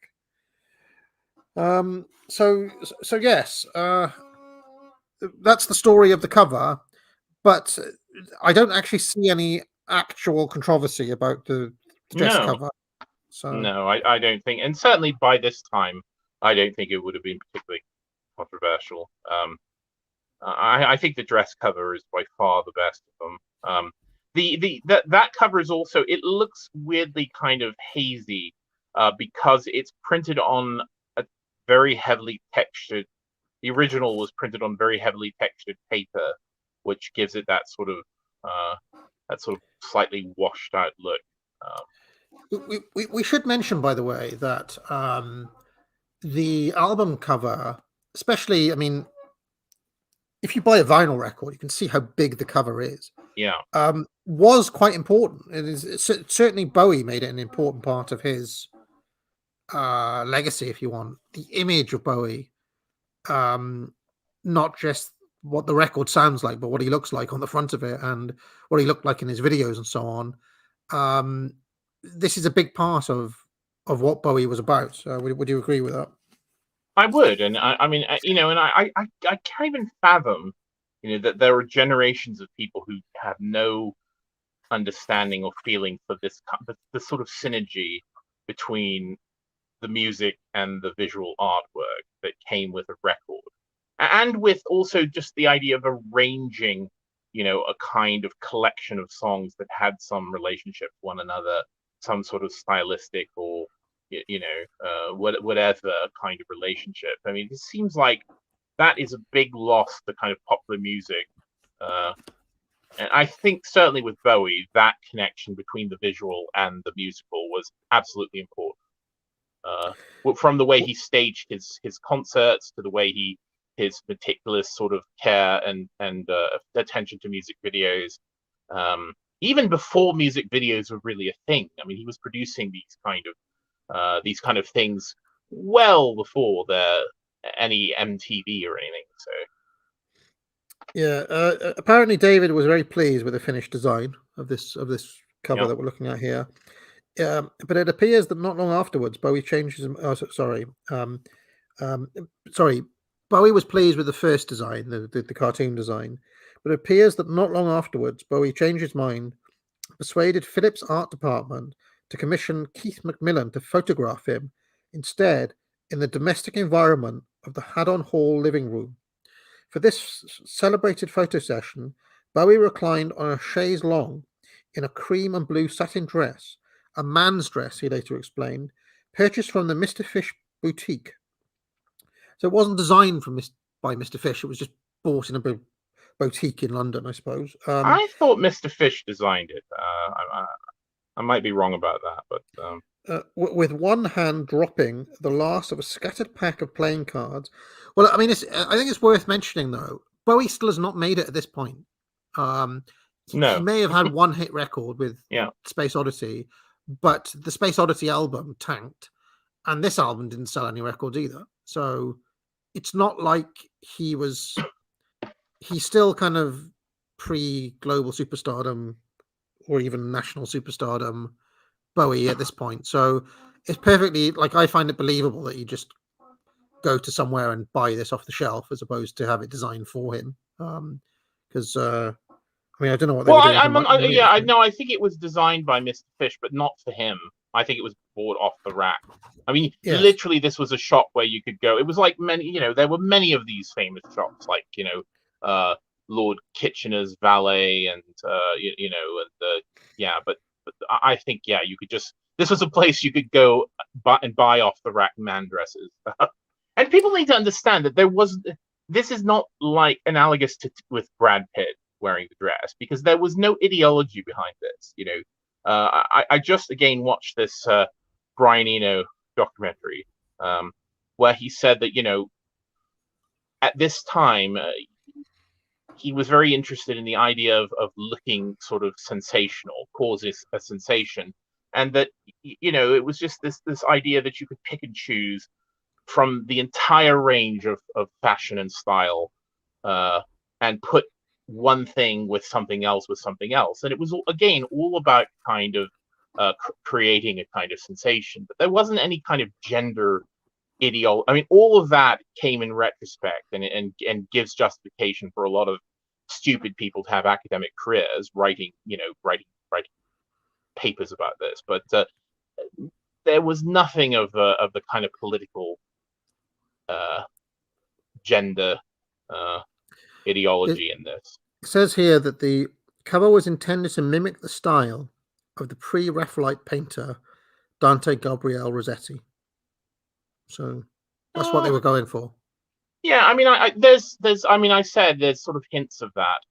There's shades of it. I don't think it looks exactly like a Rossetti paint picture, but yeah, I can see that.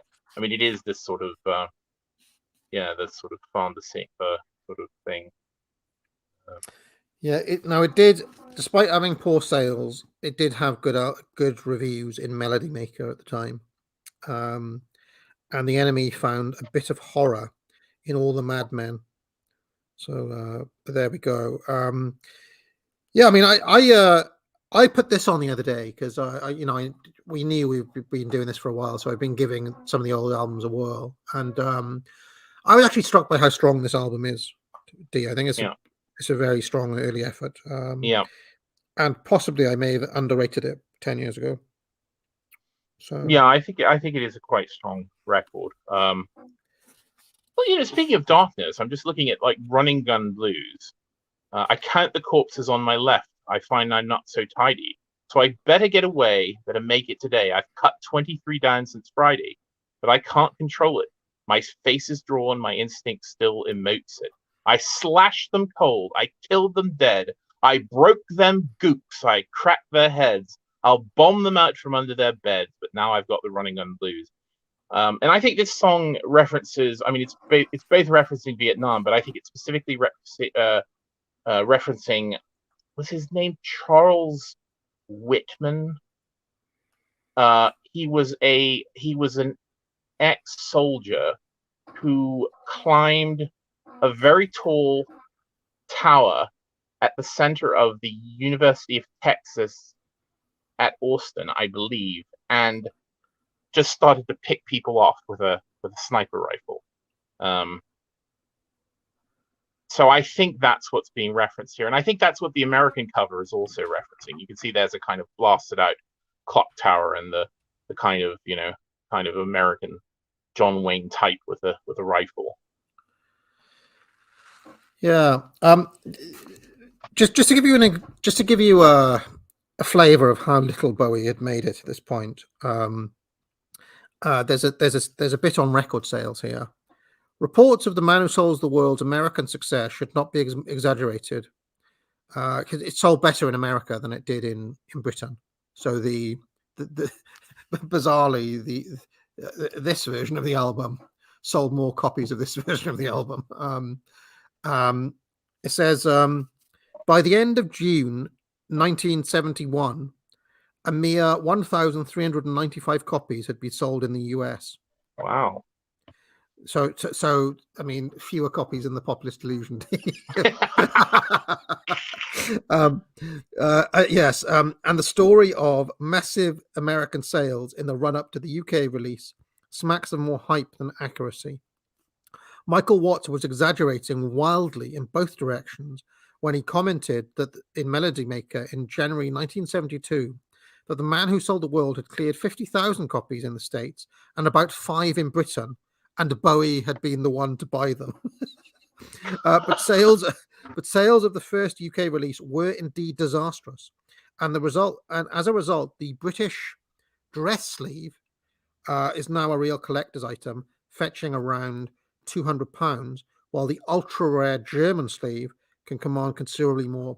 And bear in mind that this was written about, when was this published? 20 years ago. This book probably 2004. So that was 18 years ago.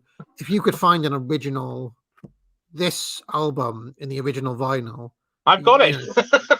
Yeah, I mean, yeah, if you stuck that on eBay, you'd probably get a couple of. No, I'd never sell it. I've had that. Yeah, I've had that vinyl for like 25 years. So after releasing this album, D, are you ready to move on, or should we? Well, no, I just a couple more things. The other thing I wanted to mention is, of course, the first track on the album called "Width of a Circle" is, I mean, quite literally about him summoning a demon, which is Bowie's interest in the occult. I would say was a kind of very long-running interest, and I'm struck by the fact that this came up, that this sort of theme came up so early in his work. Yeah. I mean, there's a lot of kind of vague occultism, kind of Nietzscheanism, kind of vaguely like almost like fascistic themes, as we've talked about. Oh yeah. Mixed in with how can I say, like things about madness, I guess, would be another major theme. And then, like, interspersed in all of that, there is this kind of sideways look at what's going on around him, and just like a bit of social commentary, I guess. But it's never kind of straightforward or marked in Bowie. It's just social comment. It's always kind of through various lenses and so on. Yeah. So, yeah, ready to move to Hunky Dory? I'm okay. impressed we've got this far. I am as well. I'm just looking at Superman, seeing if there's anything we can prove it. Yeah. Anyway, but this is a very strong record, and I think people should check it out. Certainly, if you like a kind of heavier sound, it will certainly deliver that for you. Yeah, we can have a look at what he looked like around this time as well. Hold on. Oh yeah. Also, there's a picture of him there. That one. Go back to the one with him in Angela, where he's wearing the dress. There's like an ironing board in that shot. Yeah, those are very funny pictures. So here you go. This is still this era, isn't it? Same. Sort of photo shoot. That's a shot from the with a different dress. That's getting into early Ziggy then, is it? Yeah. That's the shift. President Joe once had a dream. President Joe. So, all right. Hunky Dory then. Oh, you pretty things. Now, I have been playing this quite a bit recently because it's I sometimes put music on with AAA around, and Hunky Dory weirdly is the one Bowie album I can probably stick on with AAA around, right? Because you can dance to it and it's quite fun Yeah. and quite listener Yeah, friendly. I will say right from the start that it has always been one of my favorite records, even though I think there's certain things that we can talk about, but I think it's really one of the strongest records in its own way.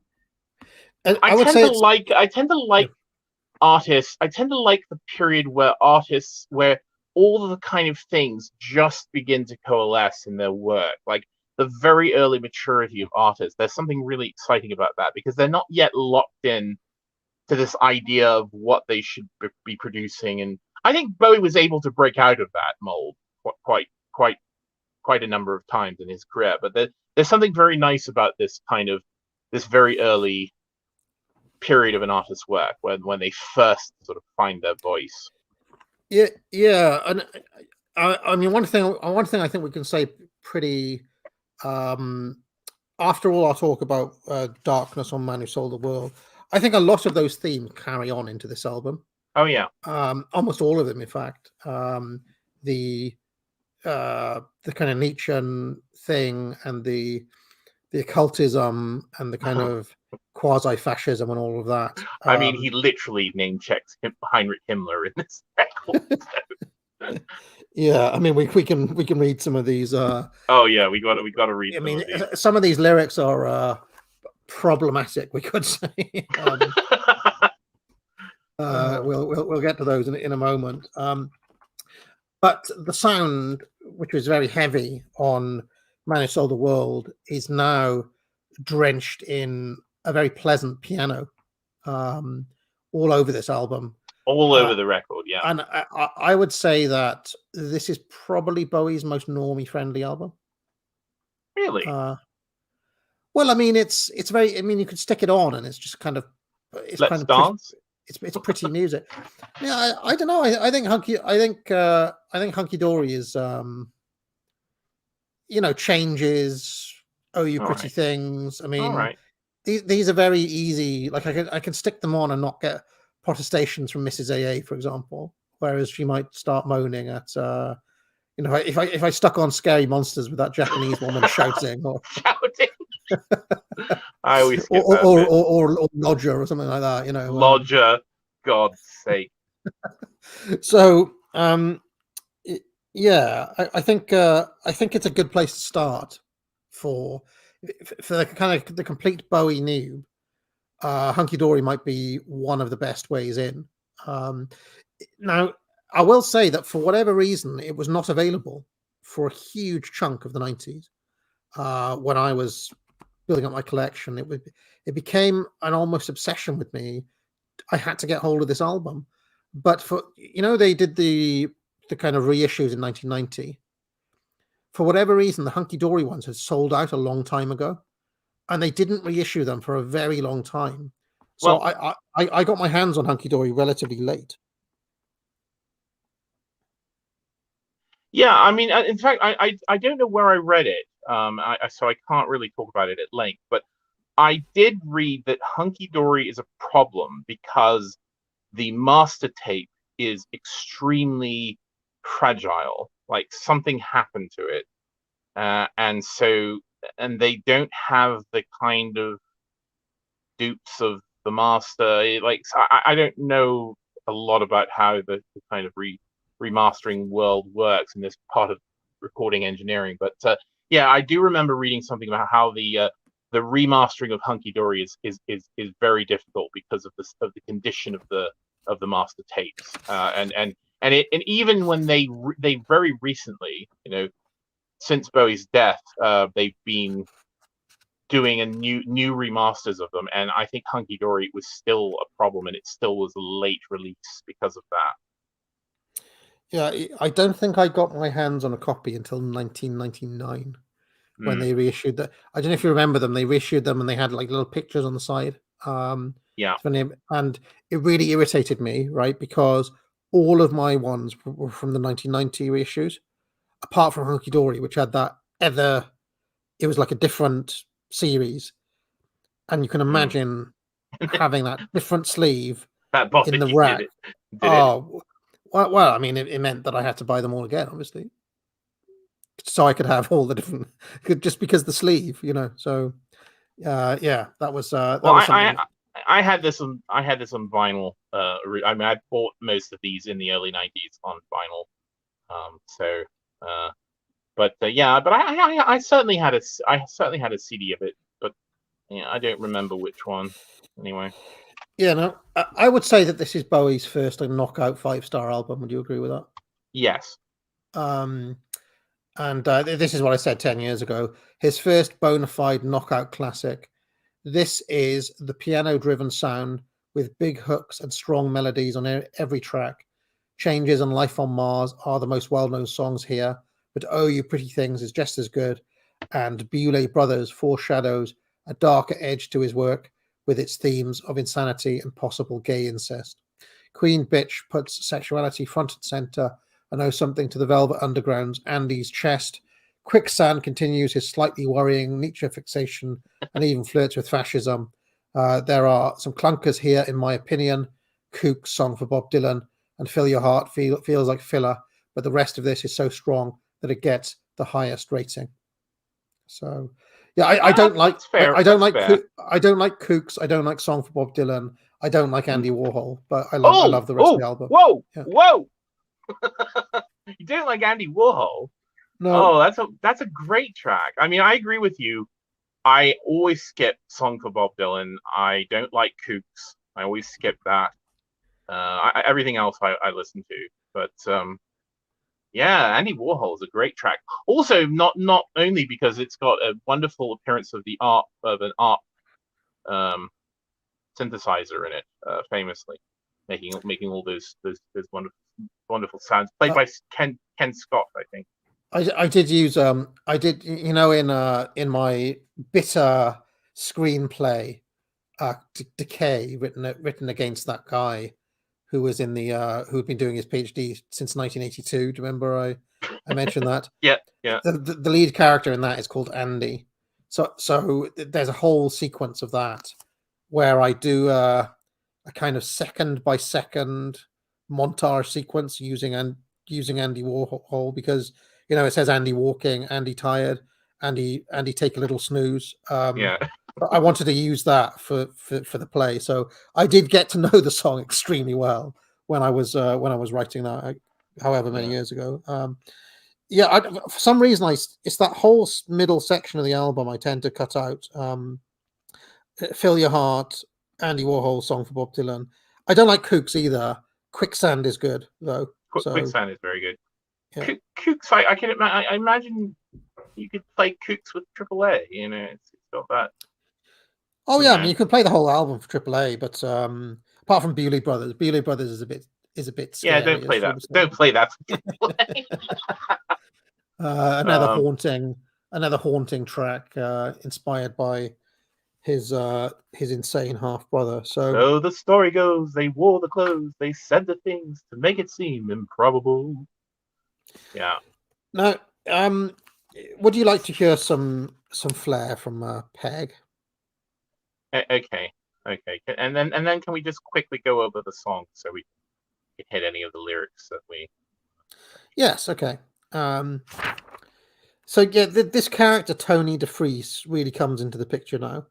Yeah. And there's a lot of legal wranglings with this Kenneth Pitt, who still hasn't. Fitzler's not fully entered the scene, and he basically was endlessly kind of suing Main Man Management over some dispute they had. So there's a lot of wrangling over Bowie between Pitt and Tony DeFries, and the upshot of all of this, from what I can remember, is that by the end of the 70s, Bowie, despite being like an international superstar, was broke. He didn't have any money because this Main Man Management employed a lot of cronies. It was like a kind of giant kind of Gibbs network that basically frittered away all of Bowie's money pretty much immediately. And then, like, they do things like they pay for They'd overspend on tours. They'd make losses despite the fact that they were selling out. Like the Ziggy tour, for example, like lost money instead of made money. As insane as that sounds, Yeah. because they were just overspending, and this guy Tony DeFries was a bit of a crook. And he was constantly being sued by Kenneth Pitt. So when Bowie finally does his quote unquote sellout in Let's Dance, he needed the money. If he hadn't have done that, he would have been broke. Yeah. Like he would have, you'd literally been on the street. So when Let's Dance came out, I seem to recall they re-released all of his albums, and there was something incredible like 14 Bowie records in the top 100 or something. Wow. Like all at the same time. There was a bit of like in 1983 was Bowie mania, basically. But if he hadn't have done that and gone on that serious Moonlight tour and so on, like all of the money that he made in his life was made in that period, because the 70s were a write-off when it came to finances. Yeah, it was really the first time that he made money, which is it's very strange for people today to think about that, but that's a common theme with a lot of these artists, certainly from his generation. They didn't manage them. The Rolling Stones were an exception because, of course, Mick's London School of Economics Jagger very, very astutely understood what he needed to do in terms of retaining rights and control and such. But most of them didn't do very well. Why don't we go through the songs now, right. D, and if I see any flair, I'll read it later. Okay. I mean, so obviously it begins with Changes, which is very heavily associated with Bowie. I think a lot of people, again, know this song. A lot of sort of normies will know this song. We should have mentioned, by the way, that Mick Ronson came in on lead guitar with Man Who Sold the World. He is also on lead guitar on this album. The bassist Trevor Bolder was also in from this album. Mick Woodmansey, the drummer, came in with this album, and the piano throughout the album is played by Rick Wakeman again. Yeah, Wakeman, who's a terrific keyboardist, pianist. So. Yeah, and I mentioned this because Ronson, Bolder, and Woodmansey would become the Spiders from Mars. So even though this is not Ziggy Stardust on this album, the basic musical unit is the same. Yeah. Also, Visconti didn't produce this. It was Ken Scott. Ken Scott, who I mentioned, plays the ARP in Andy Warhol. Yeah, and so the sound is very different. You can certainly tell that this record is in a different production from Visconti's. What he had started to do. I mean, he comes back, of course, and produces most of Bowie's catalog after this. But you know why he didn't produce this one? I'm trying to find that out. I think he was there in the engineering suite or whatever, but no, hold on. In the absence of Tony Visconti, why did Visconti leave? What's the actual reason for him not being there, though? Was he a Kenneth Pitt loyalist? I don't know. I mean, that was Bowie was also without a backing band, as the musicians on The Man Who Sold the World, including its producer and bassist Tony Visconti, guitarist Mick Ronson, and drummer Mick Woodmansey, departed in August 1970 due to personal conflicts with the artist. So so none of them. Mick Ronson. I mean, the rest of them are on it. Right? Only Visconti didn't come back. So. Ken Scott, the studio engineer on his Mercury albums, was brought in to produce and mix the sessions. Scott had recently completed work on George Harrison's All Things Must Pass, whose acoustic textures were not far removed from the eventual sound of Hunky Dory. The first hint of a co-production credit for David himself would be manifested in the sleeve note, assisted by the actor. Meanwhile, Visconti's arranging role was taken over by Bowie and Ronson, who together with Bob Grace shortlisted the tracks one night at Ken Scott's house. So there we go. And then Rick Wakeman came in, basically, who since his work on Space Oddity, he'd won acclaim with the Straubs, and had been the Straubs had become a major chart proposition by that time. So Rick Wakeman by this point was a kind of star in his own right. So and I mean I will say the piano playing on the album is very good. And when Wakeman goes, we'll probably get to it next time now, but with the replacement of Wakeman, a guy called Mike Garson, has a very different style of playing the guitar, playing the piano. You can always tell when it's Garson because it's kind of discordant and strange. Whereas Wakeman is a classicist, we might say. So and he's absolutely. I mean, if people aren't aware of Rick Wakeman, he's absolutely mad. If you ever see, I remember him coming on Have I Got News for You, and they just didn't know what to do with him because he was so mental. I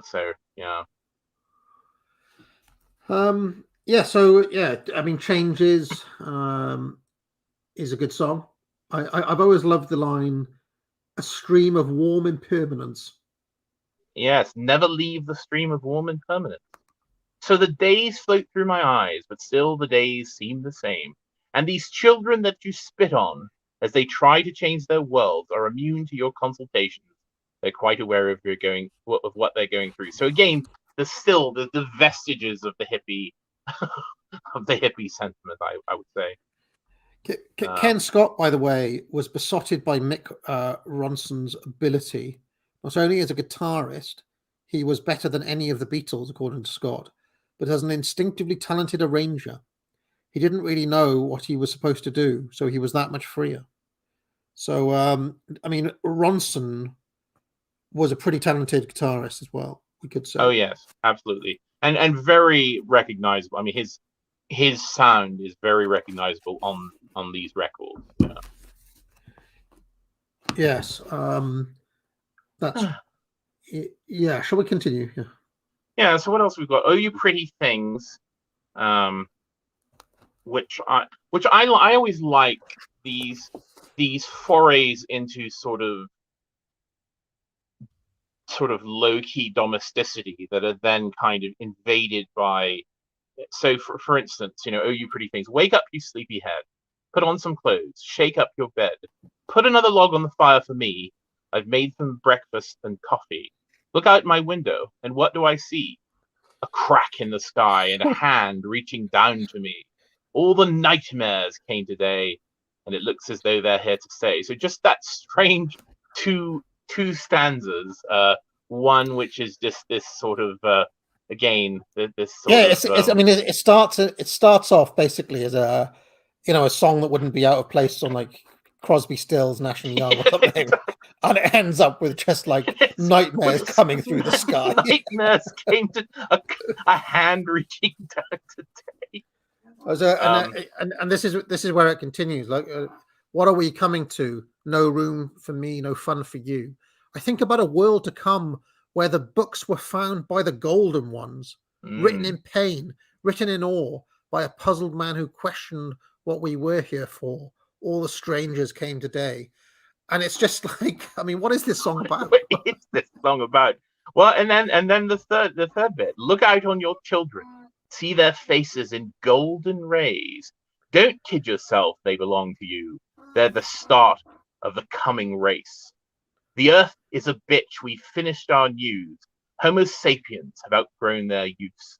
All the strangers came today, and it looks as though they're here to stay. Again, this song is teetering on the edge of something slightly worrying for the normal listener, I would say. It is insanely catchy as well, this song. If you ever listen to it, I find myself singing it days later, Now, Yeah. D, when he says you've got to make way for the Homo superior, what is he talking about? Gotta make way for the Homo superior. Who knows? The Homo. I don't know. It does sound a bit like the Homo fash, doesn't it? Yeah. It does, and again, the whole bit, the start of a coming race, and the twice repetition of gold, of gold and golden, the golden ones, the golden rays, and of course he was very heavily into, as I said, occultism, the Golden Dawn, Crowley. Yeah, but apparently the Homo sapiens have outgrown our use is some quotation, some esoteric quotation to Crowley, apparently. So. Yes, Yeah. and really, I mean, starting with Man Who Sold the World, but certainly continuing on well into Station to Station, as I think where he kind of reached the pinnacle or nadir of occultism. The Coming Race apparently is an 1871 novel by Edward Buller Lytton, in which the narrator discovers a super advanced species. Of George Edward Bulwer Lytton, yes, the man who said the pen is mightier than the sword. Yeah, and who wrote a book called Paul Clifford, which begins, "It was a dark and stormy night." Yeah, he's a Victorian, very successful Victorian novelist. Listen to what happens in this novel, though. This is what happens in The Coming Race by this author, in which the narrator discovers a super advanced species of quasi-humans living in the depths of the earth.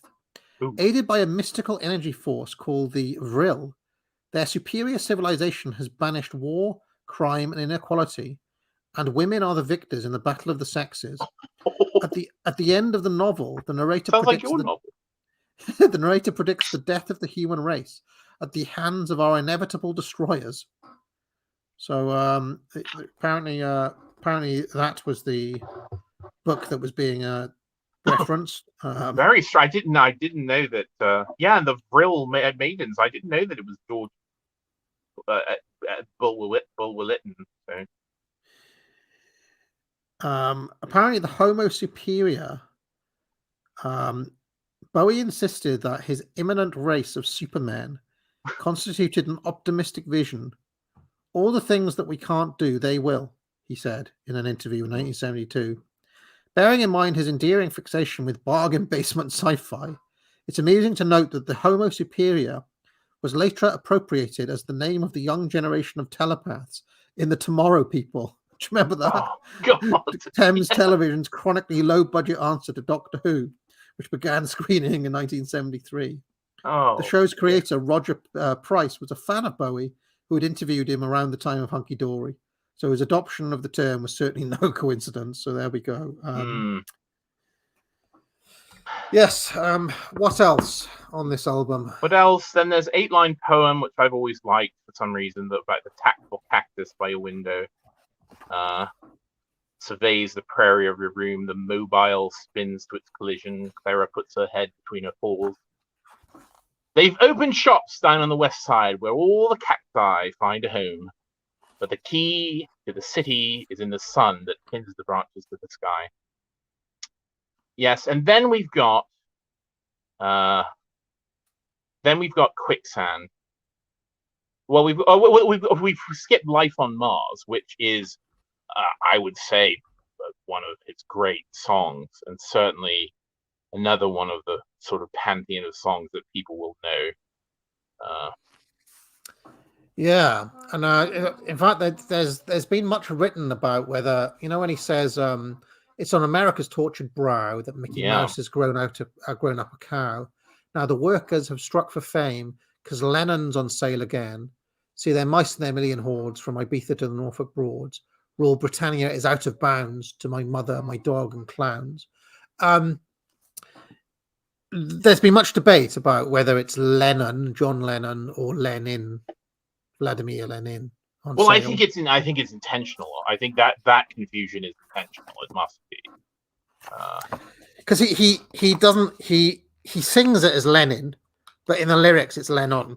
So yes, yeah. I mean, this is one of those songs I've listened to so much that I tend to skip it these days.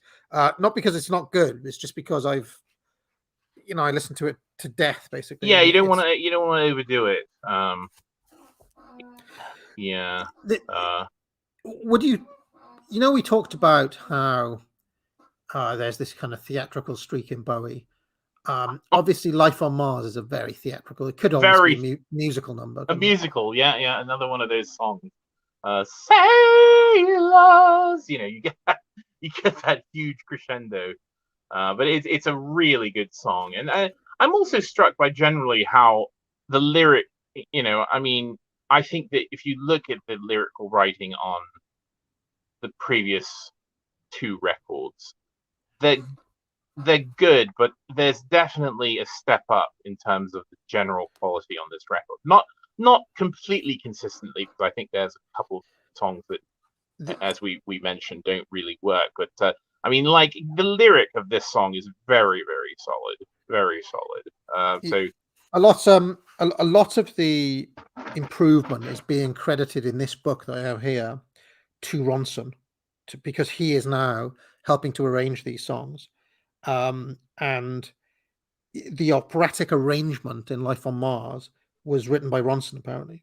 Okay, it's and very good, and it really stands out, certainly from if you compare it to like Signet Committee. I didn't know this either, that apparently the Life on Mars was written as an attempt to write a song around the chord sequence of My Way by Frank Sinatra. But it Really? it Oh. also takes elements from Also Sprach Zarathustra. So there we go. I'd have to think about that one. No, not know that. Apparently the climactic kind of crescendo is from Also Sprach Zarathustra, when the chord sequence is from My Way. I didn't know either of those things before reading it here. So yeah, and we're speaking of the not the book by Nietzsche, but the the piece of music by Richard Strauss. yes, indeed. Thank you, Dr. Pepper. Then we've got Kooks, which Kooks, I don't know, a scene of domestic life in Bohemian 70s London. Well, that's answered a question that I've always had, by the way, which is that if you watch the video for Life on Mars, he's clearly in Ziggy get-up, but this is before Ziggy, this album. So why is Bowie as Ziggy in the Life on Mars video? Is this the one where he's wearing the kind of powder blue suit? Bright red hair. Yeah. It's got kind of clown makeup on. Yeah.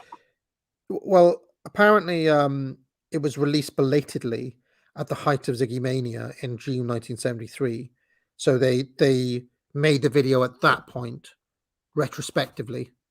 So it was clearly there was clearly this marketing push in 1973 to repackage all of Bowie's earlier stuff as Ziggy stuff to capitalize that video is clearly not of this period. Yeah.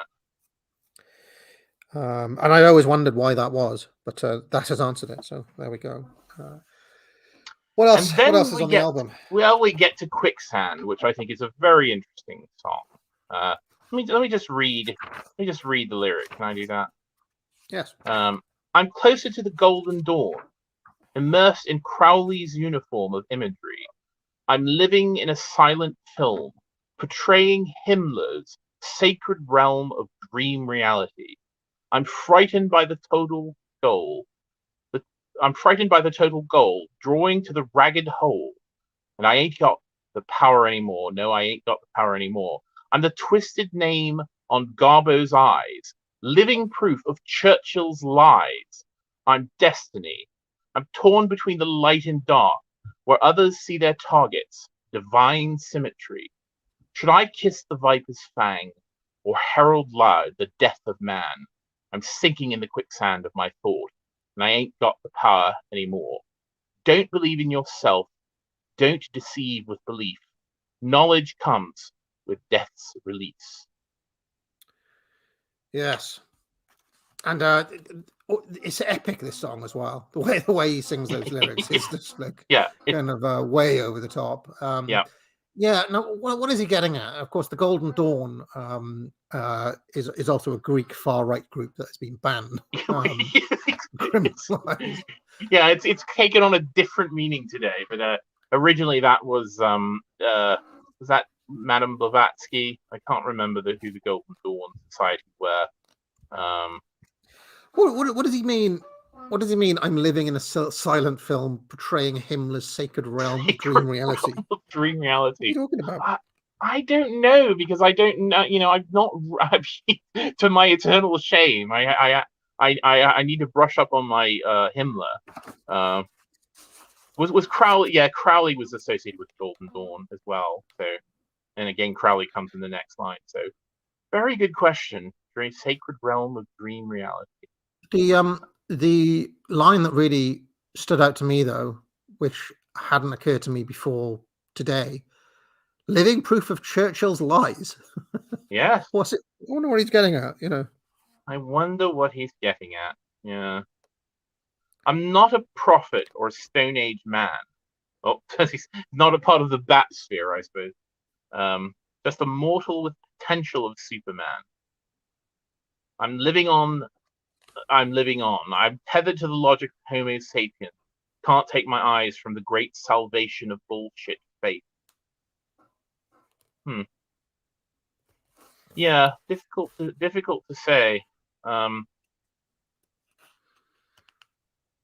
Yes. Yeah, I mean, again, clearly he's name checking every sort of fashionable occultist. You know, and there was a great revival of interest in. I mean, you know, obviously Crowley and the Golden Dawn and all of this was very early 20th century stuff, and it certainly had great currency in Britain at the time. But of course, you know, with the later 1960s, there was a certain revival of interest in all of this, which came with a kind of veneer of psychedelia and the age of Aquarius and all of that, and so there was a huge uptick in interest in occultism again. And certainly Bowie was always on the forefront of fashion, even when it came to, you know, quoting Heinrich Himmler in a pop song. Yeah, this book resolves just to call it a sinister progression. A sinister whirl of references to Churchill, Himmler, Crowley's Golden Dawn, and Nietzsche's Superman. A listless, withdrawn lyric, apparently wallowing in depression, but for all its dark foreboding, it's a strangely lovely song and a confirmed favourite among Bowie aficionados. Yeah. So there we go. Everyone likes it. Yeah. Dear oh dear. And then we've got Fill Your Heart, which I don't know. Not much to say about that. Filler song. And then we've got Andy Warhol, and that's as in Hold. Yes. So I would take this moment to mention that Bowie actually met Andy Warhol right around this period, or maybe slightly after it. And apparently didn't make a huge impression on Warhol. He gave him a disc with this song on it, you know. And apparently Warhol described him as being very shy, which of course is how people would describe Warhol as well. But Bowie, who had been I think was quite a fan of Warhol, and I think earlier from this period, did you say he sort of dabbled in like mimicking Warhol's kind of superstar factory thing?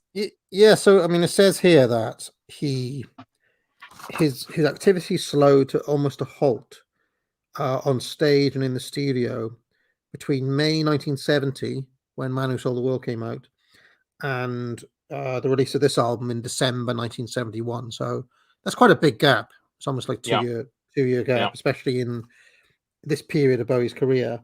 And it said that he was trying to You know, like how Warhol had the Star Factory. Yeah, yeah. It says, Stars, yeah. it was during the later sessions of the Hunky Dory sessions that another crucial element of Bowie's future career fell into place. A success to scandal on London's theatre scene in the summer of 1971 was an imported American production called Pork, Oh, yeah. which played at the Roundhouse, the scene of the Hype's coming out party a year later, for 26 nights from the 2nd of August. Adapted from Andy Warhol's collection of taped conversations with the New York demimonde, Pork was presented by the La Mama Experimental Theatre Company, who, under the direction of Tony Ingrassia and his assistant Lee Black Chalmers, I say it like that because it's Lee with 3 E's. Lee Black Chalmers constituted a Warholian freak show of the first order. There was Wayne, later Jane County, a transvestite who played a character called Vulva, obsessed with different kinds of excrement. The huge-breasted Jerry Miller, who gave herself a douche on stage. The similarly endowed Cherry Vanilla, who played the title role based on Warhol's superstar Bridget Polk, and Tony Z. Zanetta, who held court as Warhol himself, a voyeur who dressed up his friends just for show. To a British theatre released only 3 years earlier from the Lord Chamberlain's censorship restrictions, Pork's practice or parade of masturbation, homosexuality, drugs, and abortion offered a thrilling onslaught of bad taste. Predictably, the production was granted acres of free publicity by the affronted splutterings of the press. The News of the World obligingly announced that it made Hair and O Calcutta look like the proverbial Vicar's Tea Party, while the Times judged it repellently narcissistic, a witless, invertebrate, mind-numbing farrago. The Daily Telegraph declared that it's nude, it's crude, and it's a heap of rubbish. Wayne County later recalled that there was someone else who said pork is nothing but a pigsty. Pork is nothing but nymphomaniacs, whores, and prostitutes running around naked on stage. The next night, we were packed to the rafters. A few days before Pork opened at the Roundhouse, Lee Black Chalmers led a delegation of the company to see Bowie perform at the country club in Haverstock Hill. According to County, we were all dressed up, glitter, ripped stockings, makeup. Lee had done his hair with magic marker, and David was just fascinated with us. We were freaks, and that was where he was starting thinking, oh, well, I'll be a freak as well. There is undoubtedly an element of truth in this, but over the years, County and his colleagues have overplayed their influence. His assertion in 1996 that, without any of that, David would have just been continued having floppy long hair and singing folk songs is pushing it a bit. So basically, when these dudes were in town, they went to see Bowie, and Bowie got interested in them, basically. All the same, David saw Pork night after night and wasted no time in introducing the cast to Tony DeFries on his return from America.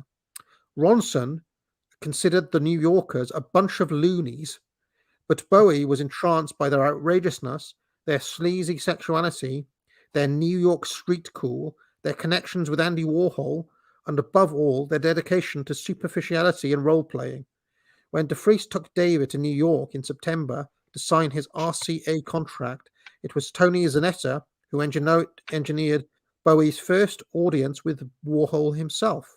And when the following year, DeFries set up his management company, Main Man, it was the cast of Pork who were enlisted to run the office. Fucking terrible idea. Stupid idea. Very stupid idea. Their contribution to the madness that followed cannot be underestimated. So that was how Bowie got to meet Warhol, was through that lot. So there we go. Yeah.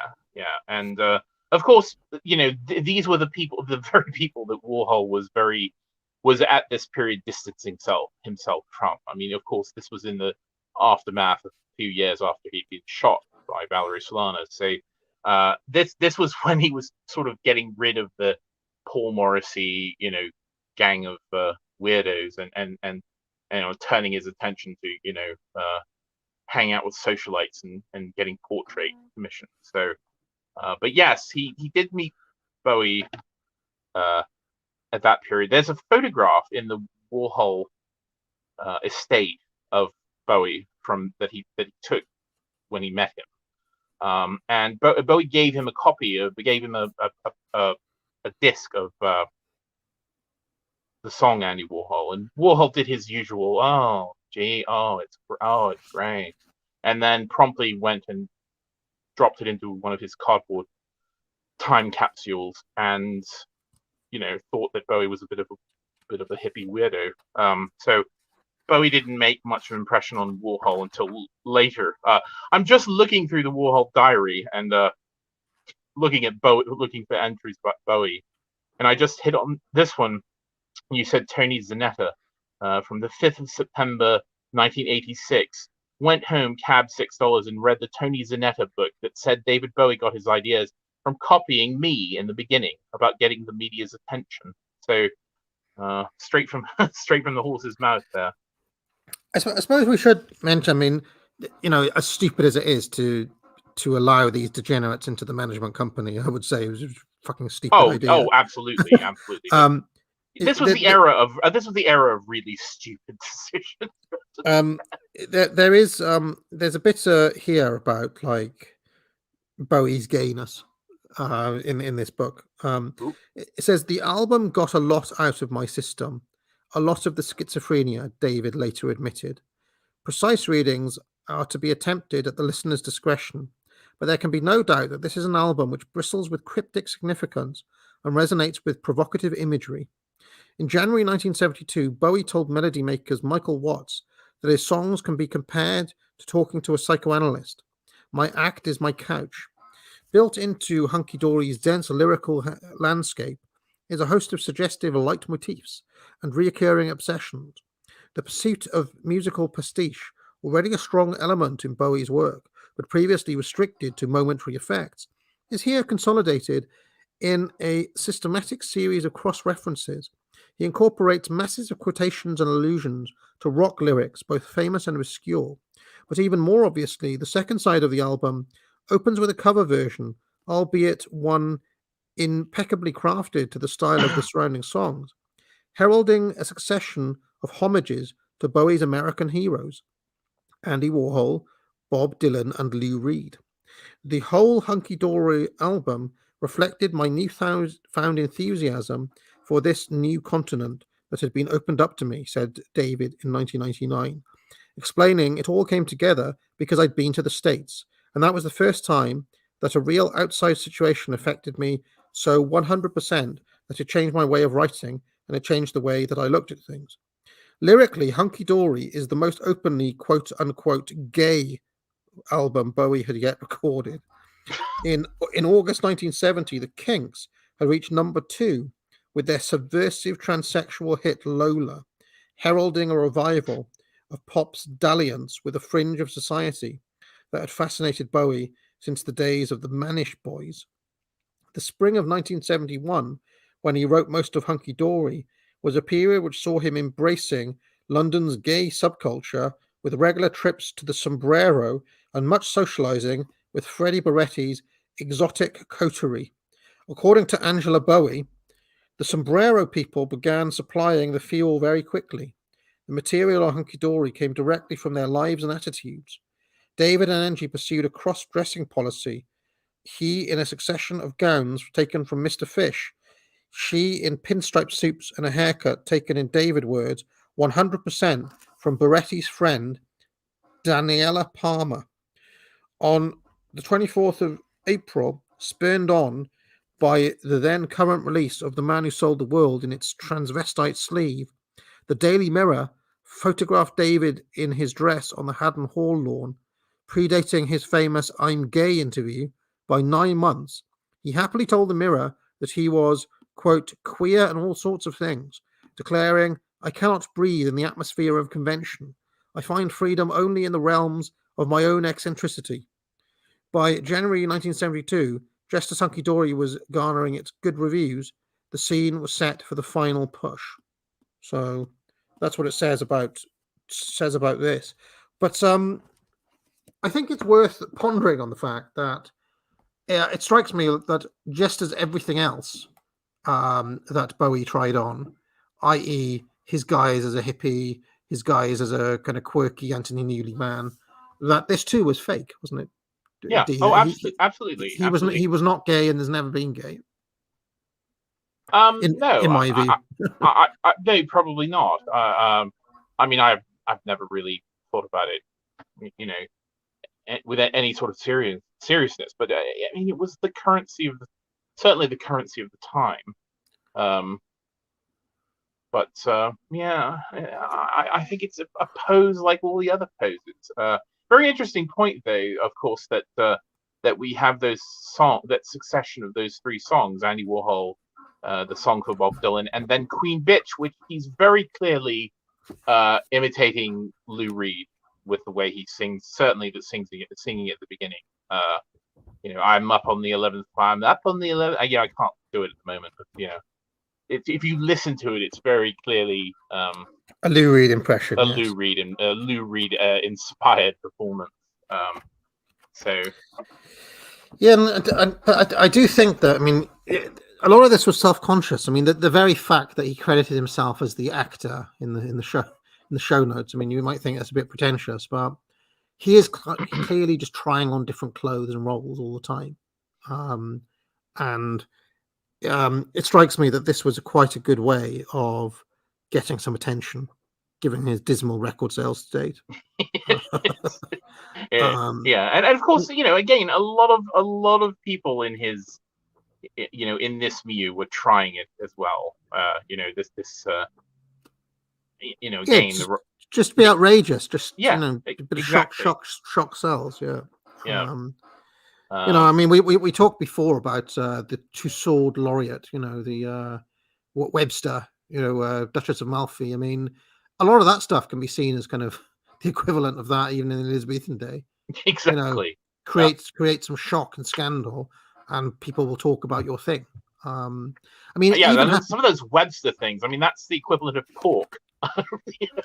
It even happens now, though, right? So, have you been following the story of Dave Chappelle being like dropped by this theater for being too edgy, right? For being too politically incorrect. So in today's currency, it's political incorrectness that provides the shock value, which it can then be used as a kind of marketing tool, right? I mean, Jordan Peterson has just done it blatantly by getting himself banned from Twitter just before jumping ship to. Yeah, he got himself banned from Twitter and then refused to you know, rectify the tweet. So and now he's jumped to Ben Shapiro's. Yeah, he works with Ben Shapiro. Right, but it was blatantly done as a publicity stunt to get people talking about Jordan Peterson. You see, and really, there's no way that Bowie was not playing the marketing game at this point as well. So, well, and then like that entry from Warhol's diary, I think certainly says it, is that, you know, Warhol very quickly learned how to play this game with media, and Bowie certainly, I think that's something that he really saw in Warhol, and probably in Dylan as well. I mean, I think, you know, Dylan also sort of understood implicitly how to do that. You know, maybe in a different way.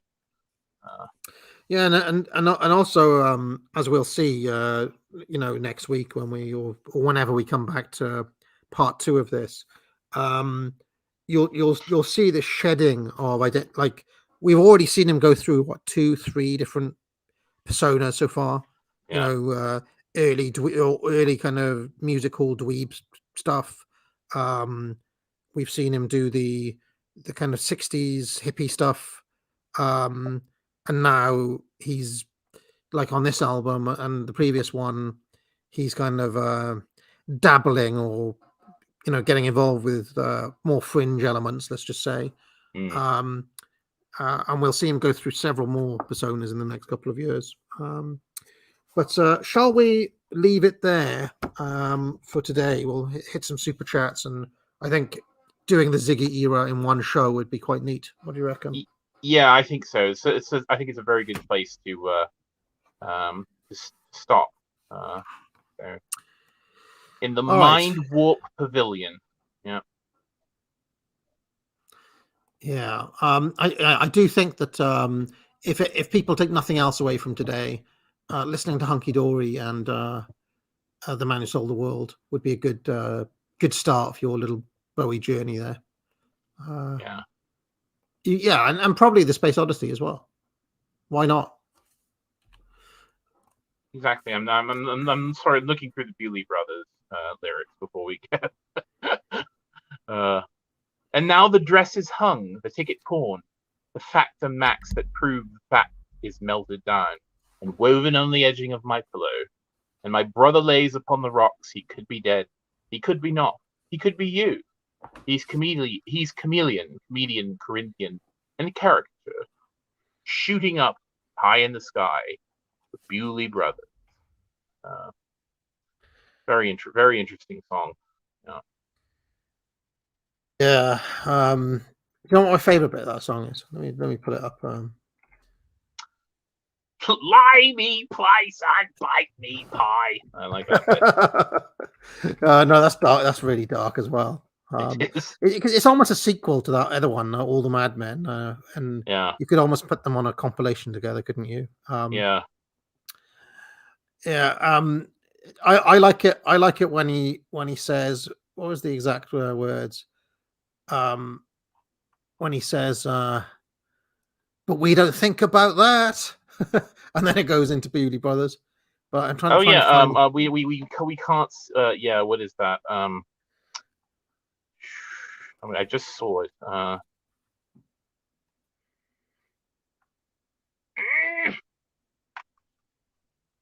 Oh yeah, as it was stalking time for the Moon Boys, Bowie Brothers, with our backs on the arch, and the devil may be here, but he can't sing about that. And we were gone, real cool traders.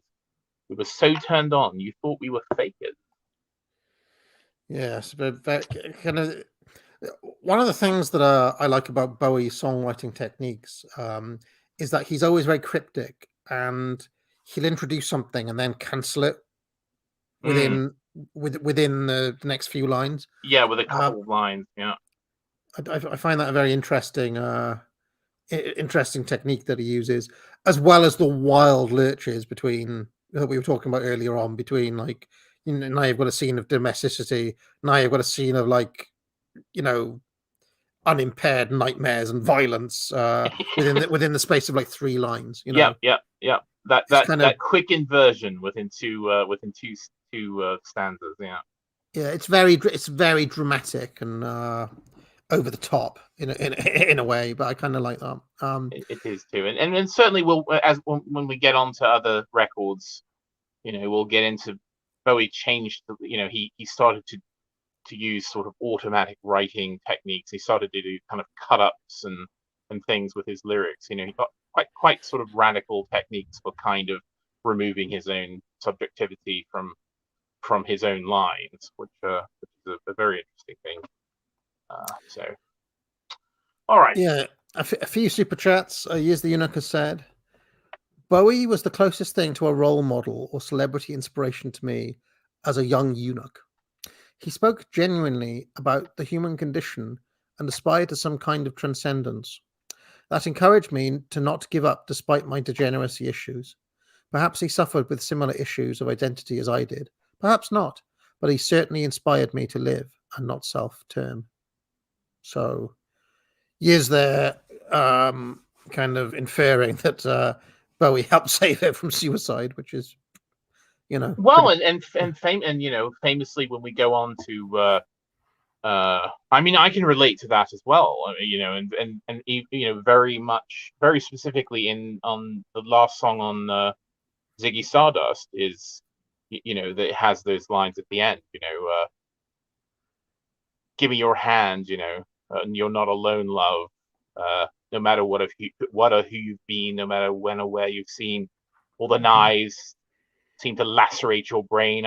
I've had my share. I'll help you with the pain. So there's a very strong message there in that song. Yeah.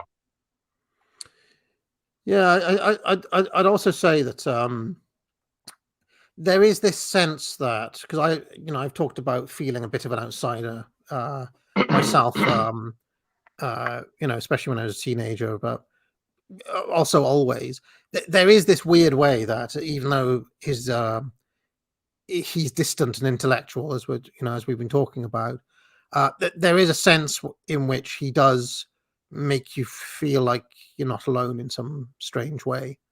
And I think that comes through on these early 70s albums more than some of the later material.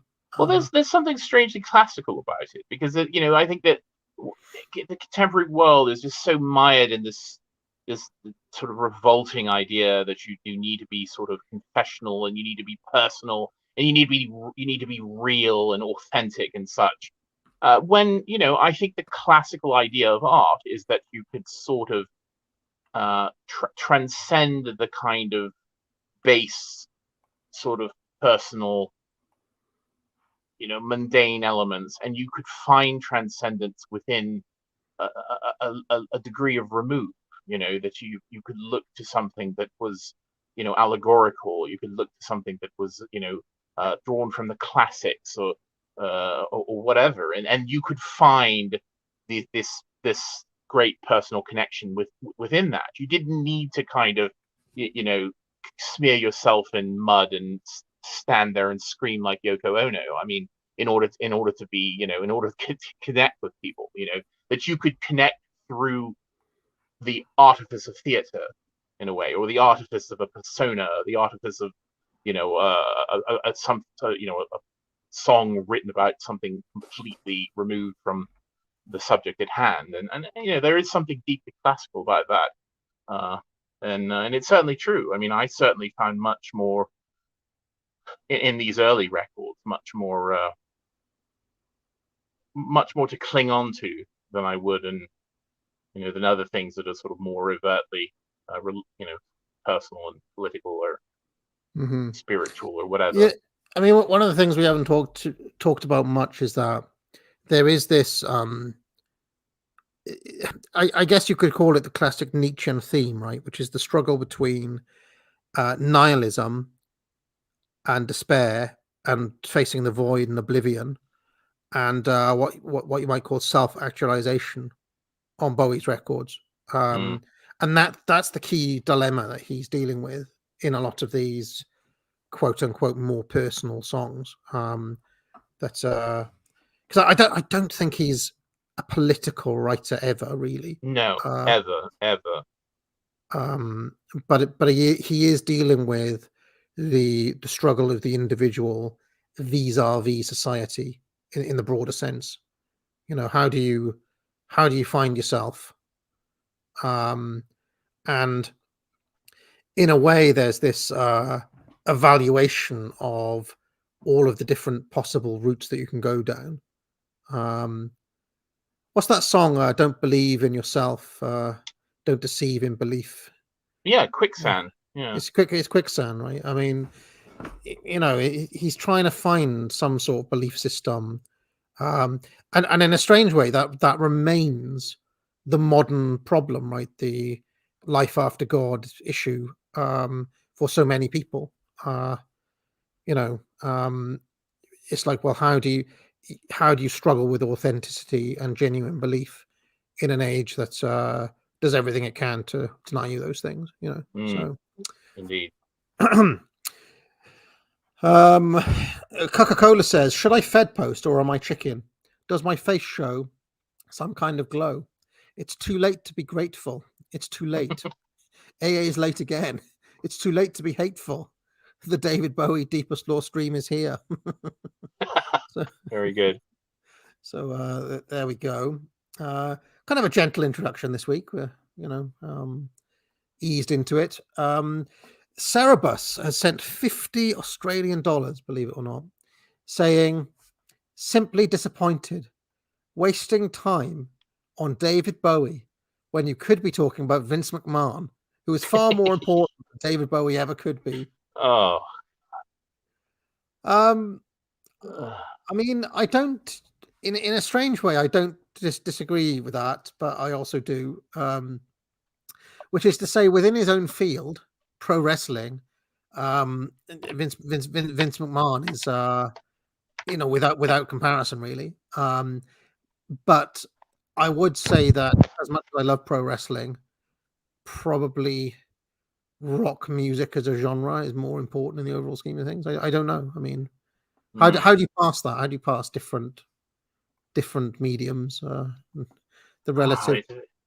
It's very difficult to say. I would say that in terms of personal historical purchase, people will remember David Bowie probably long after they will remember Vince McMahon. You know, I mean, the average person, not wrestling fans. You know.